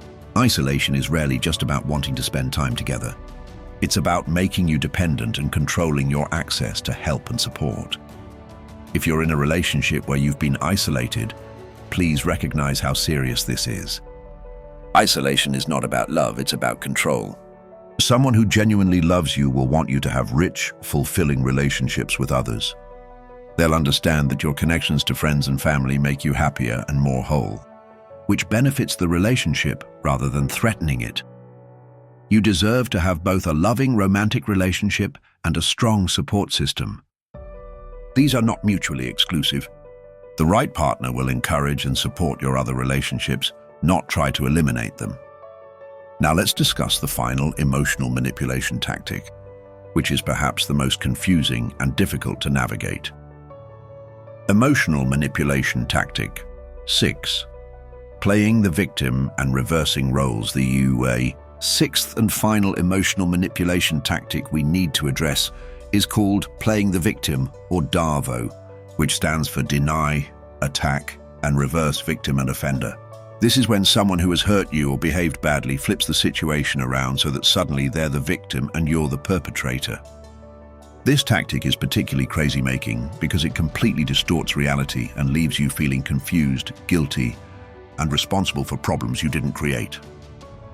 Playing the victim is when someone who has done something wrong refuses to take accountability and instead makes themselves out to be the injured party. They turn the tables so effectively that you end up apologizing for their bad behavior or comforting them for the hurt they caused you. Let me paint a detailed picture of what this manipulation looks like in practice. Imagine you discover that your partner has been lying to you about where he's been spending his time. When you confront him calmly with evidence of his dishonesty, he doesn't apologize or take responsibility. Instead, he becomes upset and says things like, "I can't believe you don't trust me. After everything I've done for you, you're accusing me of lying." Do you know how hurtful that is? Suddenly, the conversation has shifted from his lying to your supposed lack of trust. He's positioned himself as the victim of your accusations, even though your accusations are true and justified. You find yourself on the defensive, apologizing for not trusting him, when really he should be apologizing for lying and working to rebuild your trust. Or consider this scenario. He cancels plans with you at the last minute for the third time this month. You express your disappointment and let him know that his pattern of canceling is hurtful and makes you feel like you're not a priority. Instead of acknowledging your feelings and apologizing, he responds with, "Wow, I'm dealing with so much right now." And instead of being supportive, "You're making me feel terrible about myself. I guess I'm just a terrible person who can't do anything right. Maybe you should find someone better." Now, instead of addressing his behavior, you're comforting him and reassuring him that he's not a terrible person. He successfully avoided accountability and made himself the victim of your attack, even though you were simply expressing legitimate hurt about his behavior. This manipulation tactic is devastatingly effective on mature women for several crucial reasons. First, mature women have often spent decades being socialized to be peacemakers and caretakers. When someone presents themselves as hurt or victimized, our instinct is to comfort and support them, even if they're the ones who hurt us first. Second, many mature women have strong empathy and can see situations from multiple perspectives. When someone presents themselves as the victim, we're inclined to consider their point of view, to question whether maybe we were too harsh, whether maybe we did do something wrong, whether maybe we should have been more understanding. Third, mature women often have relationship experience that taught us that partners sometimes hurt each other unintentionally and that the healthy response is to forgive and move forward. Victim-playing manipulators exploit this tendency toward forgiveness by constantly positioning themselves as having hurt us accidentally while we hurt them deliberately. Fourth, many mature women pride ourselves on being fair, reasonable, and willing to admit when we're wrong. Manipulators who play the victim exploit this by making us question whether we're being fair, making us wonder if we're actually the ones in the wrong, making us so eager to be reasonable that we accept responsibility for things that aren't our fault. Let me share a comprehensive story that shows how destructive this manipulation can be. Patricia, a 58-year-old nurse, was in a relationship with someone who was a master at playing the victim. Every single time Patricia tried to address a legitimate problem in the relationship, he would turn it around so that she ended up apologizing. When she expressed hurt that he'd forgotten her birthday, he said, "I'm so overwhelmed with work stress that I can barely keep track of days. And now you're making me feel even worse about myself. I already feel like a failure at work, and now I'm failing at our relationship too. I don't know if I can handle this." Patricia found herself comforting him about his work stress and apologizing for adding to his burden, despite the fact that he'd hurt her and never actually acknowledged or apologized for forgetting her birthday. When she discovered he'd lied about spending time with his ex-girlfriend, and she confronted him, he said, "I knew you'd react like this. You're so jealous and insecure. I can't have female friends because you don't trust me. This is exactly why I didn't tell you, because I knew you'd turn it into something it's not. You're suffocating me with your jealousy." Now, the issue wasn't his dishonesty and inappropriate relationship with his ex. The issue was Patricia's supposed jealousy and trust issues. She ended up apologizing for being jealous, instead of him apologizing for lying and maintaining inappropriate contact with an ex. When she asked for more, quality time together because she felt like they never did anything meaningful as a couple, he said. Nothing I do is ever good enough for you. You're so demanding. I work hard all week, and all you do is complain that I'm not doing enough. Do you ever appreciate what I do provide? Do you ever think about my needs? Patricia found herself apologizing for being demanding and reassuring him that she appreciated him, despite her legitimate need for more connection going completely unaddressed. This pattern continued for over 2 years. Every time Patricia had a concern, a hurt feeling, a need or a boundary, the conversation ended with her apologizing and him being the wounded party. She never could address problems in the relationship because every attempt was flipped into her being the problem. Patricia started to feel like she was a terrible partner. She thought she was too needy, too jealous, too demanding, too unappreciative. She stopped bringing up concerns because she couldn't handle making him feel bad or ending up being the villain in every conversation. The relationship became entirely one-sided, with all of her needs going unmet while she constantly catered to his feelings. It wasn't until Patricia's therapist pointed out the pattern that she realized she was being manipulated. The therapist asked her to notice that in every conflict, regardless of what sparked it, Patricia always ended up being the one apologizing. The therapist helped her see that this wasn't because Patricia was actually always wrong, but because her partner was skilled at victim playing and responsibility dodging. With this insight, Patricia tried one more time to address issues in the relationship while being conscious of the manipulation tactic. When she expressed a concern, and he immediately started playing the victim, she calmly said, "I notice that whenever I bring up something that's bothering me, the conversation ends with you being hurt and me apologizing, even when I'm the one who was hurt first. This pattern needs to stop. I need you to hear my concerns without making yourself the victim." His response confirmed everything her therapist had said. He became angry and accused her of attacking him, of being cruel and heartless, of never considering his feelings. He said she was turning into a different person, someone mean and selfish. He stormed out and gave her the silent treatment for days. Patricia realized that he was never going to take accountability, never going to stop playing the victim, never going to create space for her needs and feelings. She ended the relationship, and only then could she begin to recover her sense of self and rebuild her confidence in her own perceptions and judgments. There are several specific patterns and phrases associated with victim playing that you should watch for. First, deflection. When you bring up their behavior, they immediately bring up something you've done wrong, real or perceived, to deflect attention from their actions. Second, the phrase is, "You're attacking me. You're making me feel terrible. You're being cruel. You don't care about my feelings." All said when you're trying to address legitimate concerns. These phrases are designed to make you feel like the perpetrator when you're actually trying to address being hurt. Third, bringing up their past trauma or difficulties as a shield against accountability. "After everything I've been through, I can't believe you're doing this to me." Or, "I have anxiety, depression, a trauma, and you're triggering me." Or, "My ex used to accuse me of things too, and I thought you were different." Fourth, threatening to leave or harm themselves if you continue to express concerns. "If you really feel that way about me, maybe we should break up." Or, "I can't handle this stress. I don't know what I might do," or, "You're pushing me to a breaking point."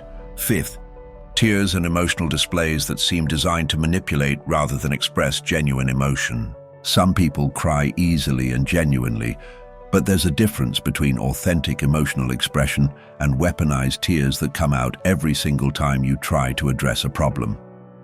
Sixth, accusing you of being the manipulative or abusive one when you're trying to set boundaries or address their behavior.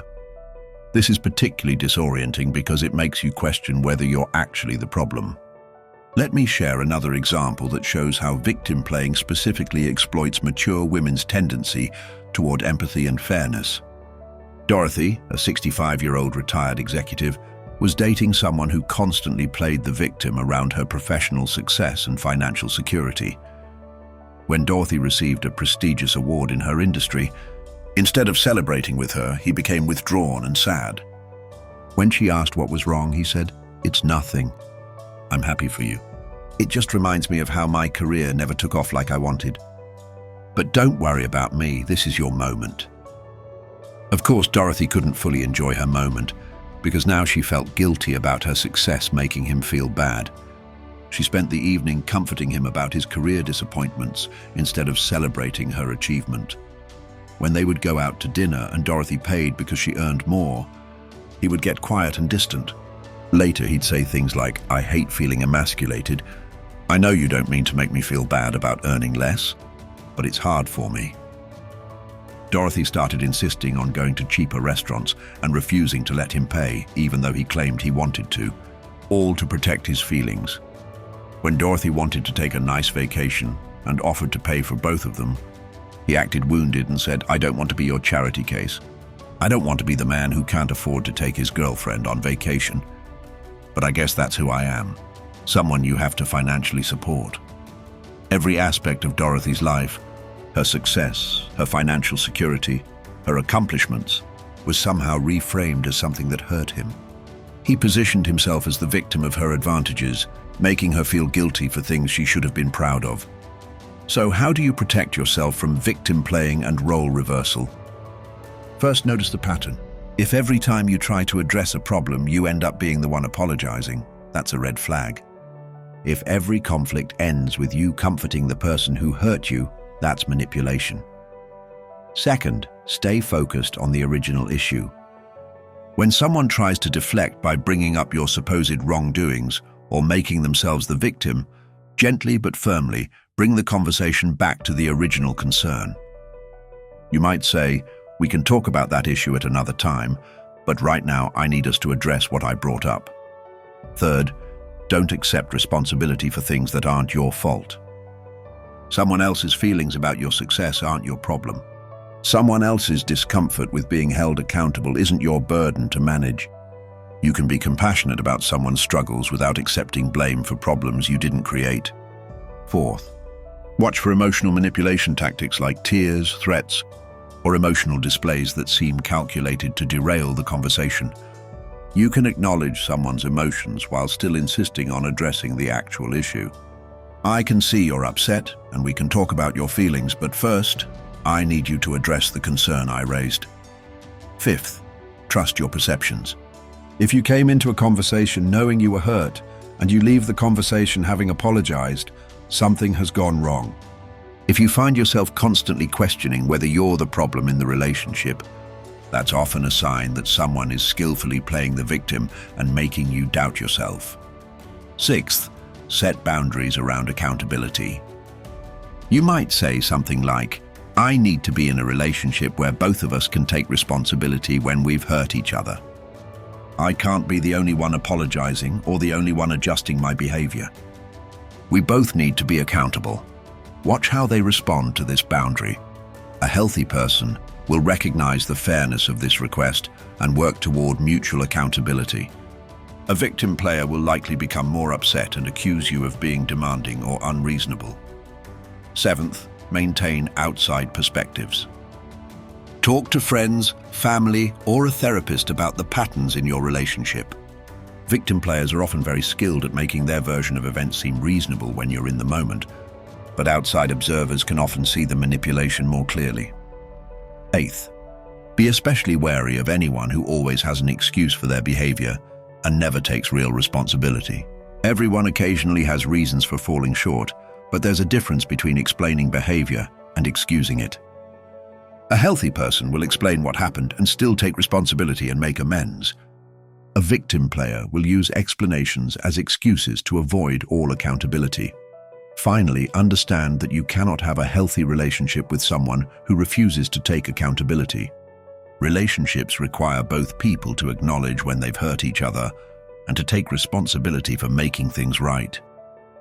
If one person is always the victim and the other is always the perpetrator, that's not a relationship. That's an emotional hostage situation. If you're in a relationship where victim playing is happening, please recognize that this pattern is unlikely to change without serious intervention.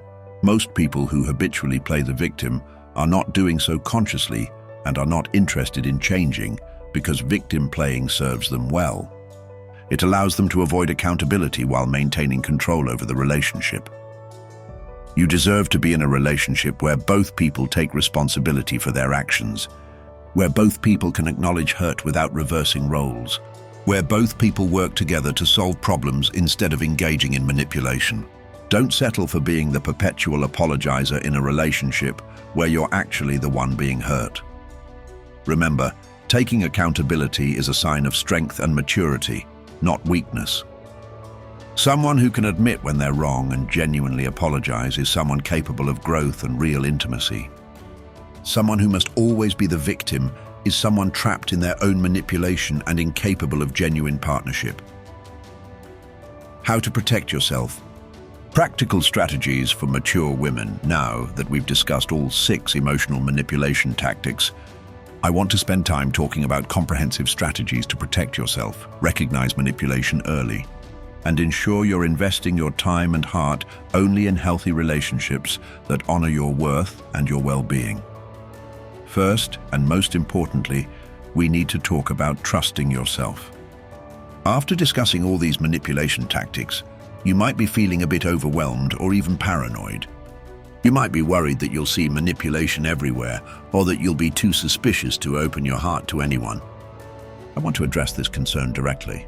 Trusting yourself doesn't mean being suspicious of everyone.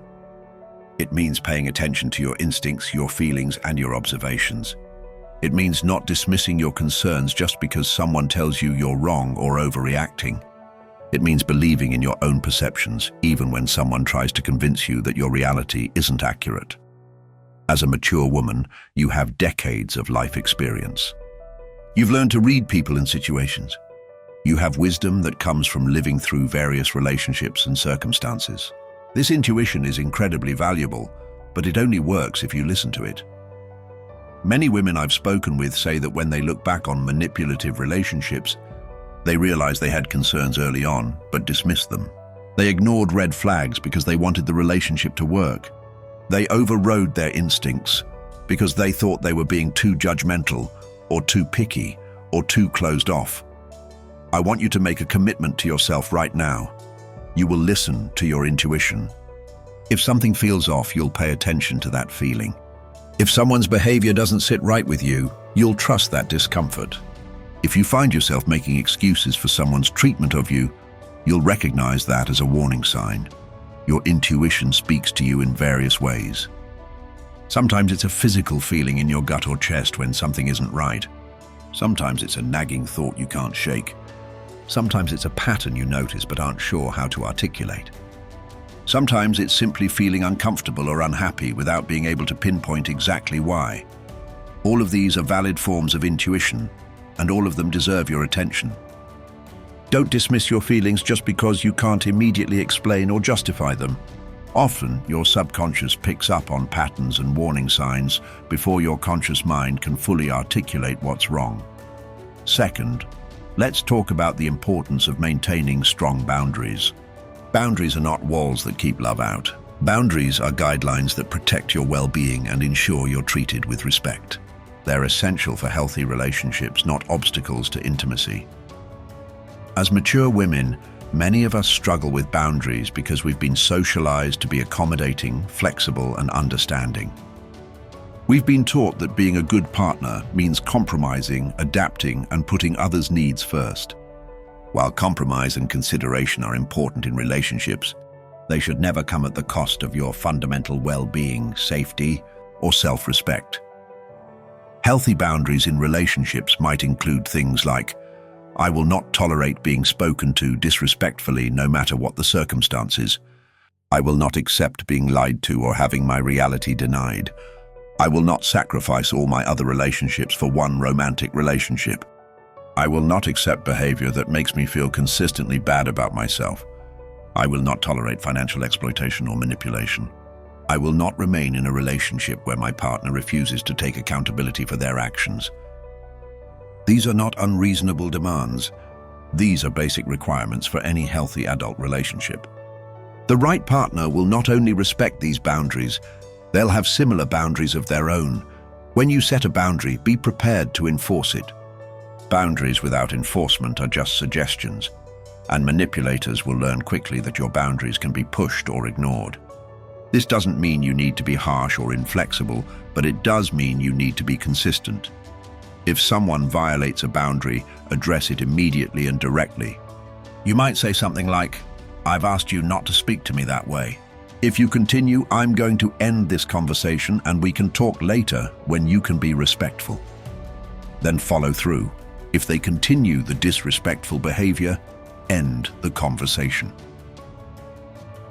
Third, I want to talk about the critical importance of maintaining your independence and your connections outside the relationship. We discussed isolation as a manipulation tactic, but even in healthy relationships, it's essential to maintain your own life, your own interests, your own friendships, and your own identity. This is particularly important for mature women, because many of us are at a life stage where we might be more flexible with our time. Maybe we're retired or semi-retired. Maybe our children are grown.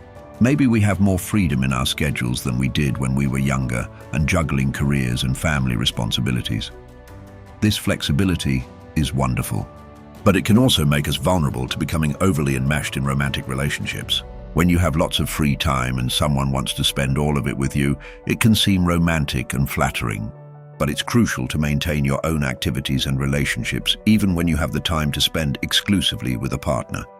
Make sure you're regularly seeing your friends, spending time with family, pursuing hobbies and interests, volunteering, or engaging in activities that matter to you. These connections and activities are not optional extras that you can drop when romance comes along.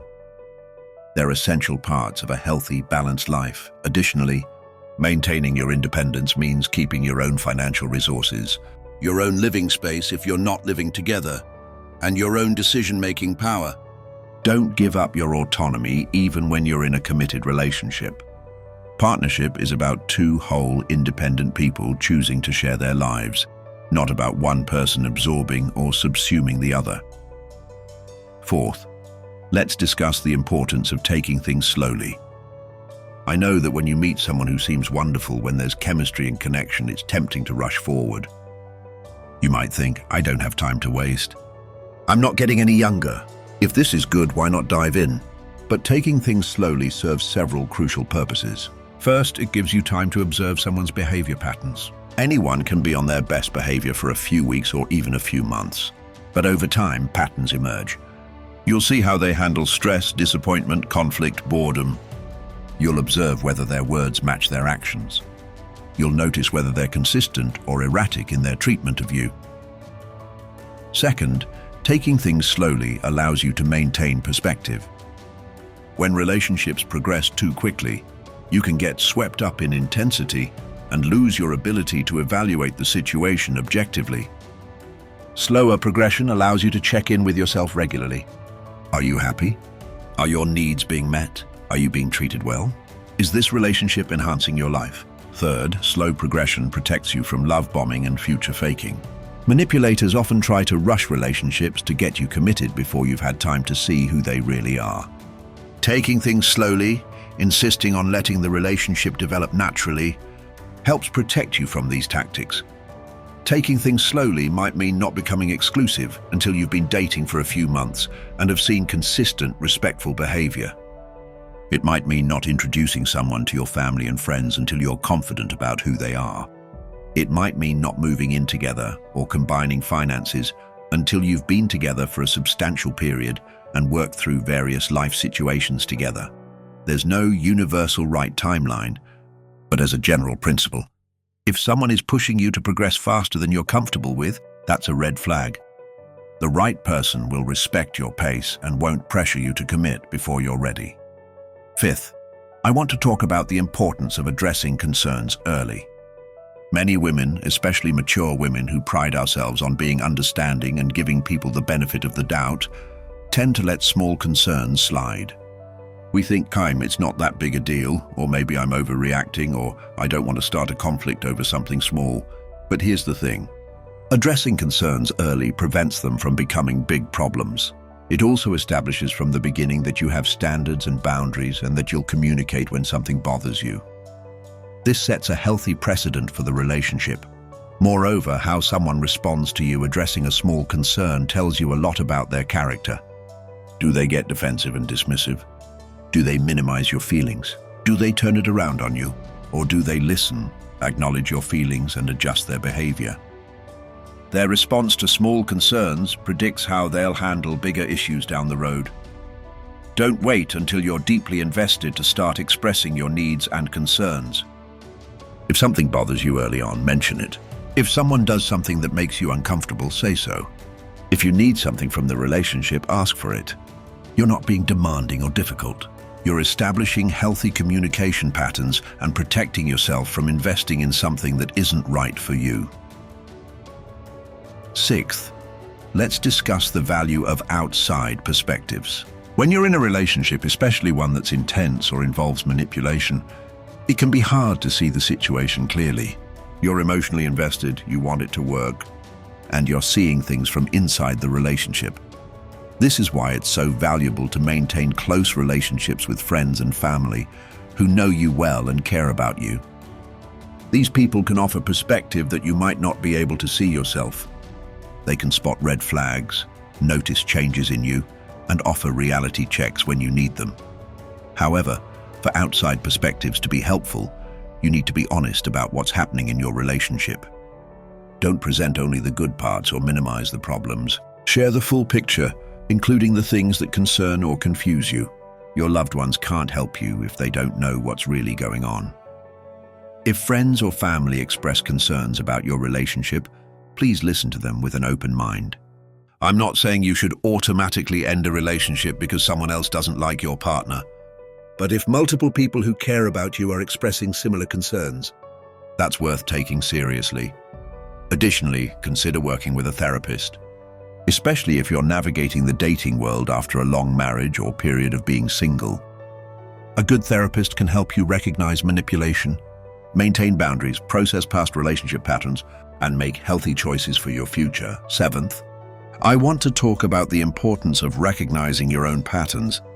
Many of us have tendencies that make us more vulnerable to certain types of manipulation. Understanding your own patterns is key to protecting yourself. For example, do you tend to give too many second chances? Do you make excuses for people's behavior? Do you take on responsibility for others' feelings and problems? Do you struggle to maintain boundaries? Do you tend to see the best in people even when evidence suggests otherwise? Do you prioritize keeping the peace over addressing problems? These tendencies aren't character flaws, they're often the result of how we were socialized and our past experiences. But they can make us vulnerable to manipulation. Recognizing these patterns in yourself allows you to consciously counteract them. If you know you tend to give too many chances, you might set a rule for yourself that after one or two significant breaches of trust or respect, you'll end the relationship. If you know you make excuses for people, you might commit to taking their behavior at face value rather than explaining it away. If you struggle with boundaries, you might work with a therapist on boundary setting skills. Eighth, let's discuss the importance of paying attention to how you feel in the relationship. This might seem obvious, but many women, especially those of us who are mature and understand that relationships take work, can convince ourselves to stay in situations that consistently make us feel bad. Check in with yourself regularly. How do you feel after spending time with this person? Do you feel energized and happy or drained and anxious? Do you feel good about yourself or insecure and inadequate? Do you feel at peace or constantly on edge? Also, pay attention to whether you feel like you can be yourself in the relationship. Can you express your opinions freely? Can you share your feelings without fear of them being dismissed or used against you? Can you pursue your interests and maintain your relationships without guilt or conflict? A healthy relationship should enhance your life and make you feel good about yourself. If a relationship consistently makes you feel bad, anxious, confused, or less than, something is wrong, regardless of what the other person says or how much you care about them. Ninth, I want to emphasize the importance of not tolerating behavior that you know is wrong. Sometimes we can recognize that behavior is manipulative or disrespectful, but we tolerate it anyway because we're afraid of being alone, because we've invested so much already, because we hope it will change, or because we don't think we can do better. But tolerating behavior you know is wrong is harmful to you. It chips away at your self-respect. It teaches the other person that you'll accept poor treatment. It keeps you stuck in an unhealthy situation, and it prevents you from being available for a healthy relationship with someone who would treat you well. If you recognize manipulation, if you see the red flags we've discussed. If you know in your heart that you're not being treated well, you need to act on that knowledge. This might mean having a serious conversation about the behavior and setting clear expectations for change. It might mean taking a break from the relationship to gain perspective. It might mean ending the relationship entirely. I know this is easier said than done, especially if you've already invested time, emotion, and energy into the relationship. But I want you to understand, it's never too late to walk away from a situation that's not good for you. The time you've already invested is not a reason to invest more time in the wrong direction. Finally, I want to talk about self-compassion and healing. If you've been in a manipulative relationship, or if you're recognizing now that you've experienced these tactics in past relationships, please be gentle with yourself. You're not weak or foolish for being manipulated. You were being a normal human being who wanted love and connection, and someone exploited that beautiful desire. Manipulation works because manipulators are skilled at what they do.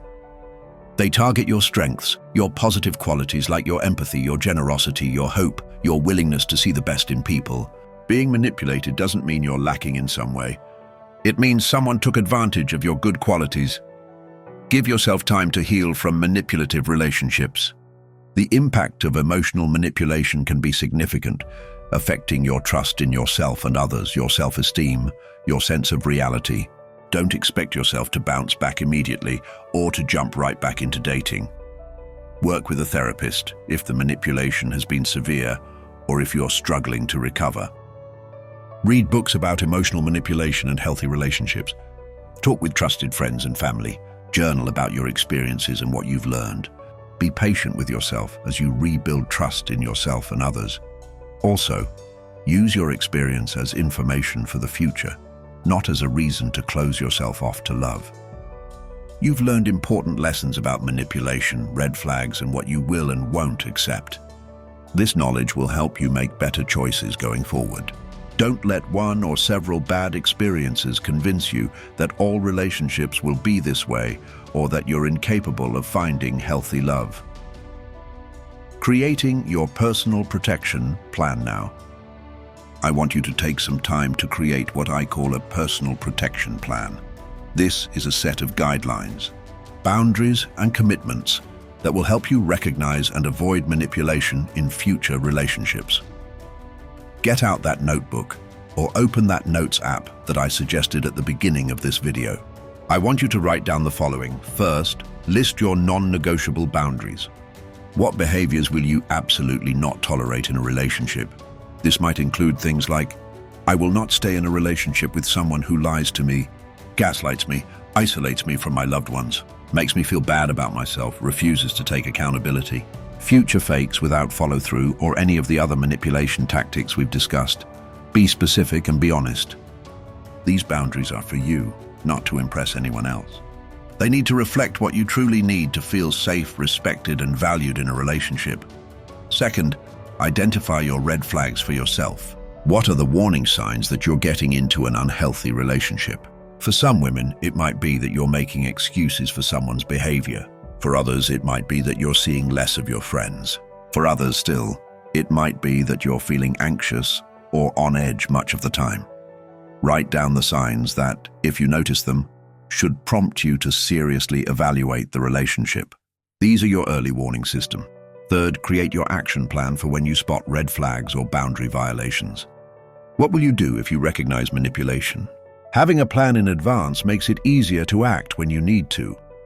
Your plan might look something like, if I recognize any of the 6 manipulation tactics we discussed, I will address it directly with the person and clearly state that the behavior is unacceptable. Seek outside perspective from trusted friends, family, or therapist. If the behavior continues after I've addressed it, I will end the relationship, no matter how much I care about the person or how much time I've invested. Fourth, list the qualities you want in a partner and the behaviors that demonstrate those qualities. Don't just think about abstract qualities like kind or honest.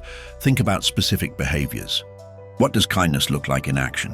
What does honesty look like day to day?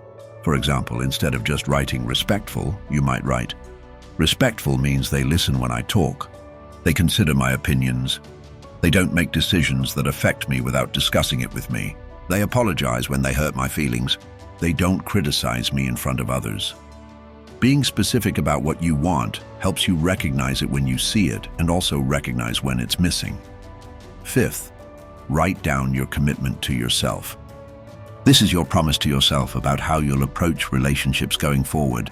It might say something like, I commit to trusting my intuition and taking my concerns seriously. I commit to maintaining my independence and my relationships outside of any romantic relationship. I commit to addressing problems early rather than letting them fester. I commit to walking away from relationships that don't honor my worth and my boundaries. I commit to believing that I deserve real love and respect. Keep this personal protection plan somewhere you can reference it. Review it periodically, especially when you're starting a new relationship or when you're feeling confused about a current relationship. Let it be your anchor and your guide. Recognizing healthy love, what to look for instead. After all this discussion of manipulation and red flags, I want to end on a positive note by talking about what healthy love actually looks like. It's important not just to know what to avoid, but also to recognize what to seek and embrace. Healthy love is consistent. The person shows up for you reliably. They do what they say they'll do. Their treatment of you doesn't fluctuate wildly based on their mood or circumstances. You don't feel like you're on an emotional roller coaster, constantly wondering where you stand or how they feel about you. Consistency doesn't mean boring or predictable in a negative way. It means you can count on this person. You know they'll be there when they say they will. You know they care about you today the same way they cared about you yesterday. You're building on a stable foundation rather than shifting sand. Healthy love is respectful. They speak to you with respect even when they're frustrated or upset. They consider your feelings and perspectives. They don't make major decisions that affect you without consulting you. They respect your time, your boundaries, your relationships, your autonomy. Respect means they see you as an equal partner, not as someone to control or as someone beneath them. Your opinions matter to them. Your needs are important to them. Your well-being is something they care about and actively support. Healthy love is honest. They tell you the truth even when it's uncomfortable. They don't lie, mislead, or manipulate information to control your reactions. They're transparent about their life, their feelings, their intentions. You don't have to play detective or worry that you're only getting part of the story. Honesty creates trust, and trust is the foundation of real intimacy. When you know someone is being honest with you, you can relax and be yourself. You don't have to guard yourself or question everything they say. Healthy love is accountable. When they hurt you or make a mistake, they acknowledge it, apologize genuinely, and make efforts to do better. They don't get defensive or turn the situation around on you. They take responsibility for their actions and their impact on you. Accountability is crucial because it means the relationship can grow and improve. Problems can be addressed and resolved rather than festering or being swept under the rug. Both people can learn from mistakes and become better partners. Healthy love is supportive. They celebrate your successes rather than feeling threatened by them. They encourage your growth and your goals. They want to see you thrive, not just in the relationship, but in all areas of your life.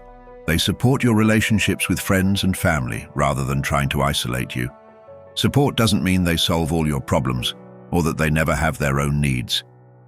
It means they're genuinely on your team. Your happiness makes them happy. Your growth benefits the relationship rather than threatening it. Healthy love is integrated. They want to be part of your life and want you to be part of theirs.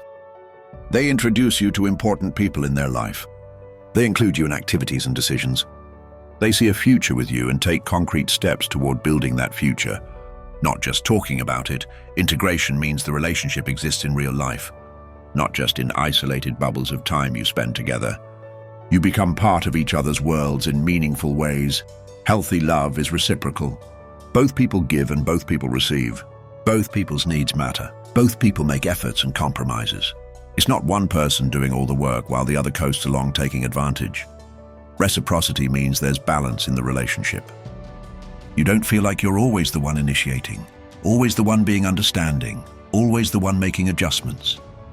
There's a give and take that feels fair and sustainable. Healthy love makes you feel good. You feel valued, appreciated, secure, happy. You feel more like yourself, not less. You feel encouraged to be authentic rather than pressured to be someone you're not. The relationship enhances your life rather than complicating it or making it more stressful. Pay attention to how you feel. If a relationship consistently makes you feel good about yourself and good about life, that's important information. Trust positive feelings the same way you should trust negative ones. Healthy love grows and deepens over time. It's not all fireworks in the beginning that fade to nothing. Real love starts with attraction and interest and builds into deeper connection, understanding, and commitment. It gets better over time, not worse. This doesn't mean there are never challenges or difficult periods. All relationships have those. But in a healthy relationship, you work through difficulties together and come out stronger. The foundation of respect, honesty, and care remains solid even when times are tough. As we come to the end of this important discussion, I want to leave you with some final thoughts that I hope will stay with you and guide you as you navigate relationships and protect your beautiful heart. First, I want to remind you of something crucial. You are not running out of time. I know that when you're dating as a mature woman, it can feel like time is ticking, like you need to make something work because opportunities are limited. But I want you to reject this scarcity mindset. You have time to wait for someone who treats you well. You have time to be selective. You have time to walk away from situations that aren't right for you. Your remaining years are too precious to waste on relationships that don't honor your worth. Every day you spend with the wrong person is a day you're not available for the right person. Quality matters so much more than urgency. A few years with the right person will bring you more joy than decades with the wrong person. Don't let fear of being alone push you into accepting less than you deserve. Second, I want you to really understand and internalize this truth.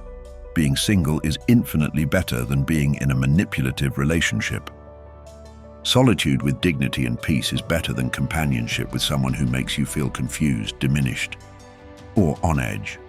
If you're currently single and watching this video to prepare yourself for future dating, good for you.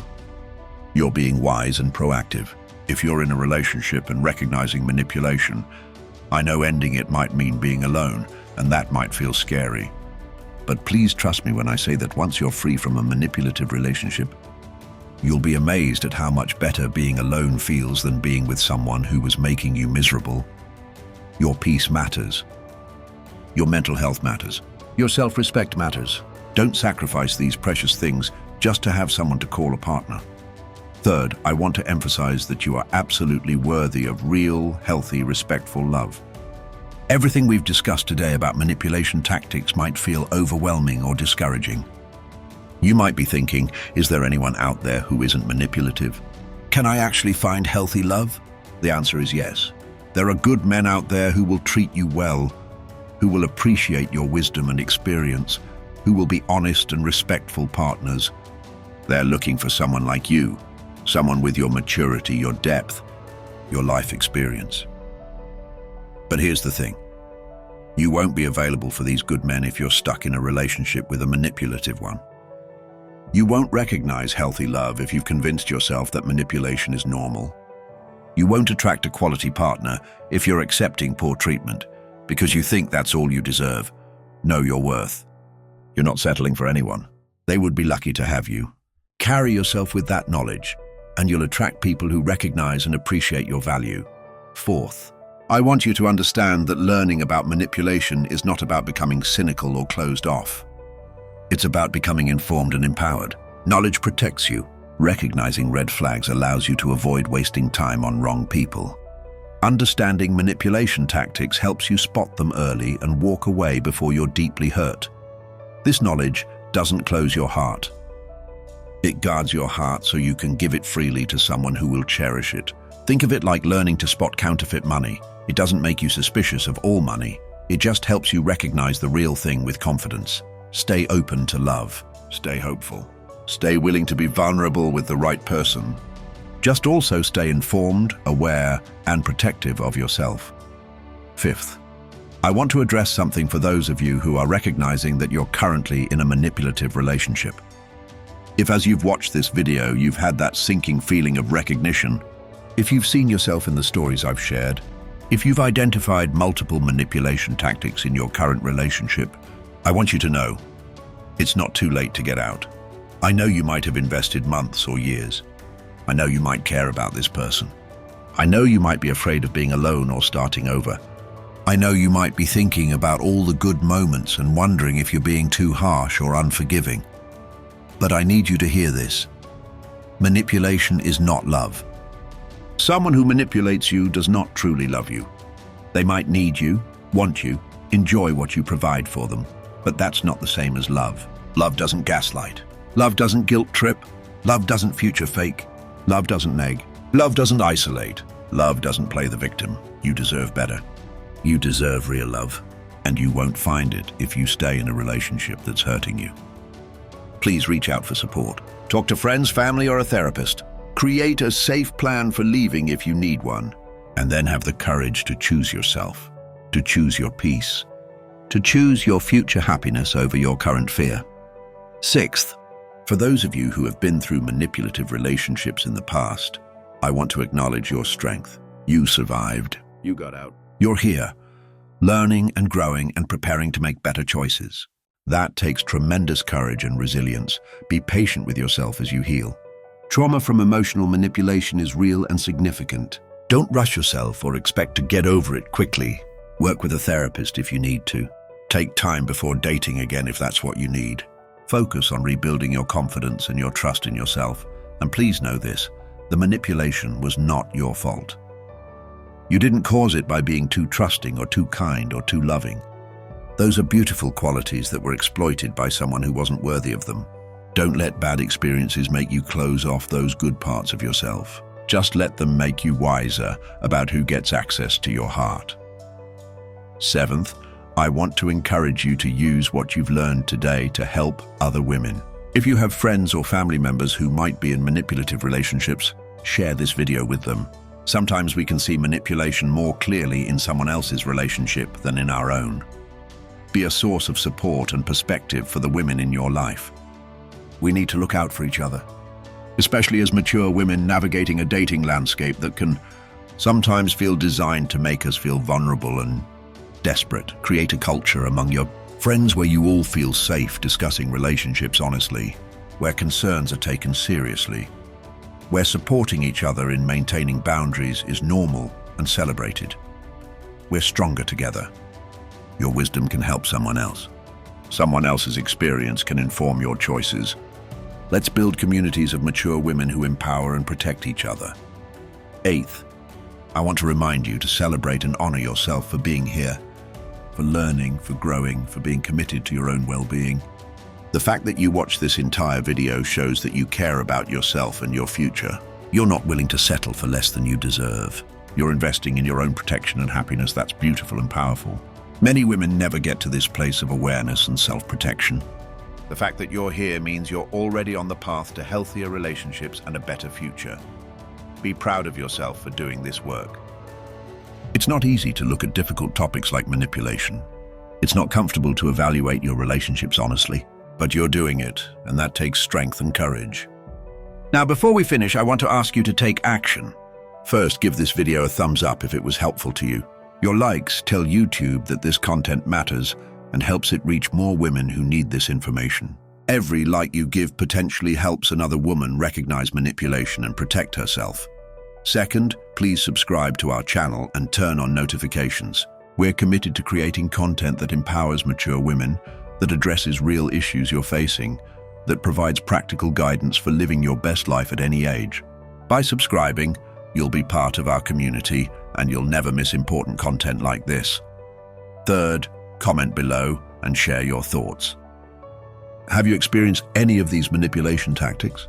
What would you add to this discussion? What has helped you recognize or overcome manipulation? Your stories and insights are valuable not just to me, but to every woman who reads the comments. We learn from each other, and your experience might be exactly what another woman needs to hear. Fourth, share this video. Post it on your Facebook, send it to friends who might need it. Share it in women's groups you're part of. This information could literally change someone's life.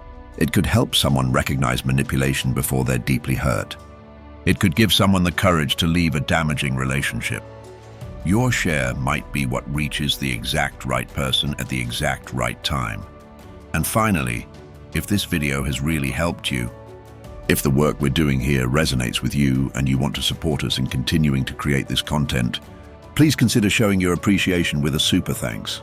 Your financial support allows us to dedicate time and resources to researching these topics, creating comprehensive content, and reaching more women who need these messages. Every super thanks contribution, no matter the amount, makes a real difference and is deeply appreciated. We're building something special here, a community of mature women who refuse to settle for less than we deserve, who support each other, who share wisdom, who celebrate our age and experience rather than apologizing for it. I'm honored to be part of this community with you. Now, let me tell you what topics I'm planning to cover in upcoming videos. I'll be discussing signs that a man is genuinely interested in a serious relationship with you, how to rebuild your confidence after a difficult relationship, navigating the specific challenges of dating after divorce or widowhood, recognizing your own worth and refusing to settle, and many more topics that are relevant to your life and your experiences as a mature woman. Make sure you're subscribed so you don't miss any of these important discussions. I also want to hear from you. What topics would you like me to cover? What questions do you have about dating, relationships, or living your best life as a mature woman?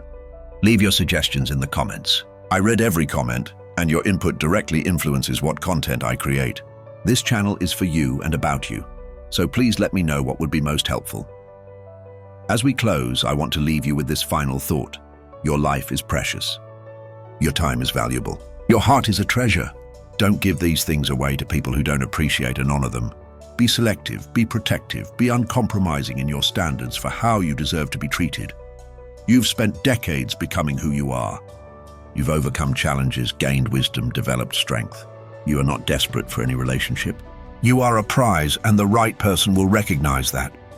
They'll treat you with the respect, honesty, and care that you deserve. Don't settle for manipulation when you could have genuine love. Don't accept confusion when you could have clarity. Don't tolerate inconsistency when you could have reliability. Don't endure put-downs when you could have celebration. Don't live with guilt when you could have partnership. Don't stay isolated when you could have integration and support. You deserve the best. Believe it, demand it, wait for it. And while you're waiting or searching, live your best life. Be happy, fulfilled, and complete on your own, so that when the right relationship comes along, it adds to your already wonderful life rather than trying to fill a desperate void. Remember, beautiful soul, the best is yet to come. Your age is not a liability, it's an asset. Your experience is wisdom. Your standards are appropriate, not too high. Your needs are valid, not too much. You are enough, exactly as you are, and you deserve love that reflects that truth. Until next time, keep trusting yourself. Keep maintaining your boundaries, keep believing in your worth, and keep knowing that you deserve real, honest, respectful love. You've got this, and I've got your back. Take care of yourself. Honor yourself. Protect yourself. Love yourself. And never ever settle for less than you deserve. Thank you for being here. Thank you for being part of this community. Thank you for doing this important work of learning and growing. I'll see you in the next video. Stay strong, stay wise, and stay true to yourself, beautiful soul. You're amazing, and don't you ever forget it.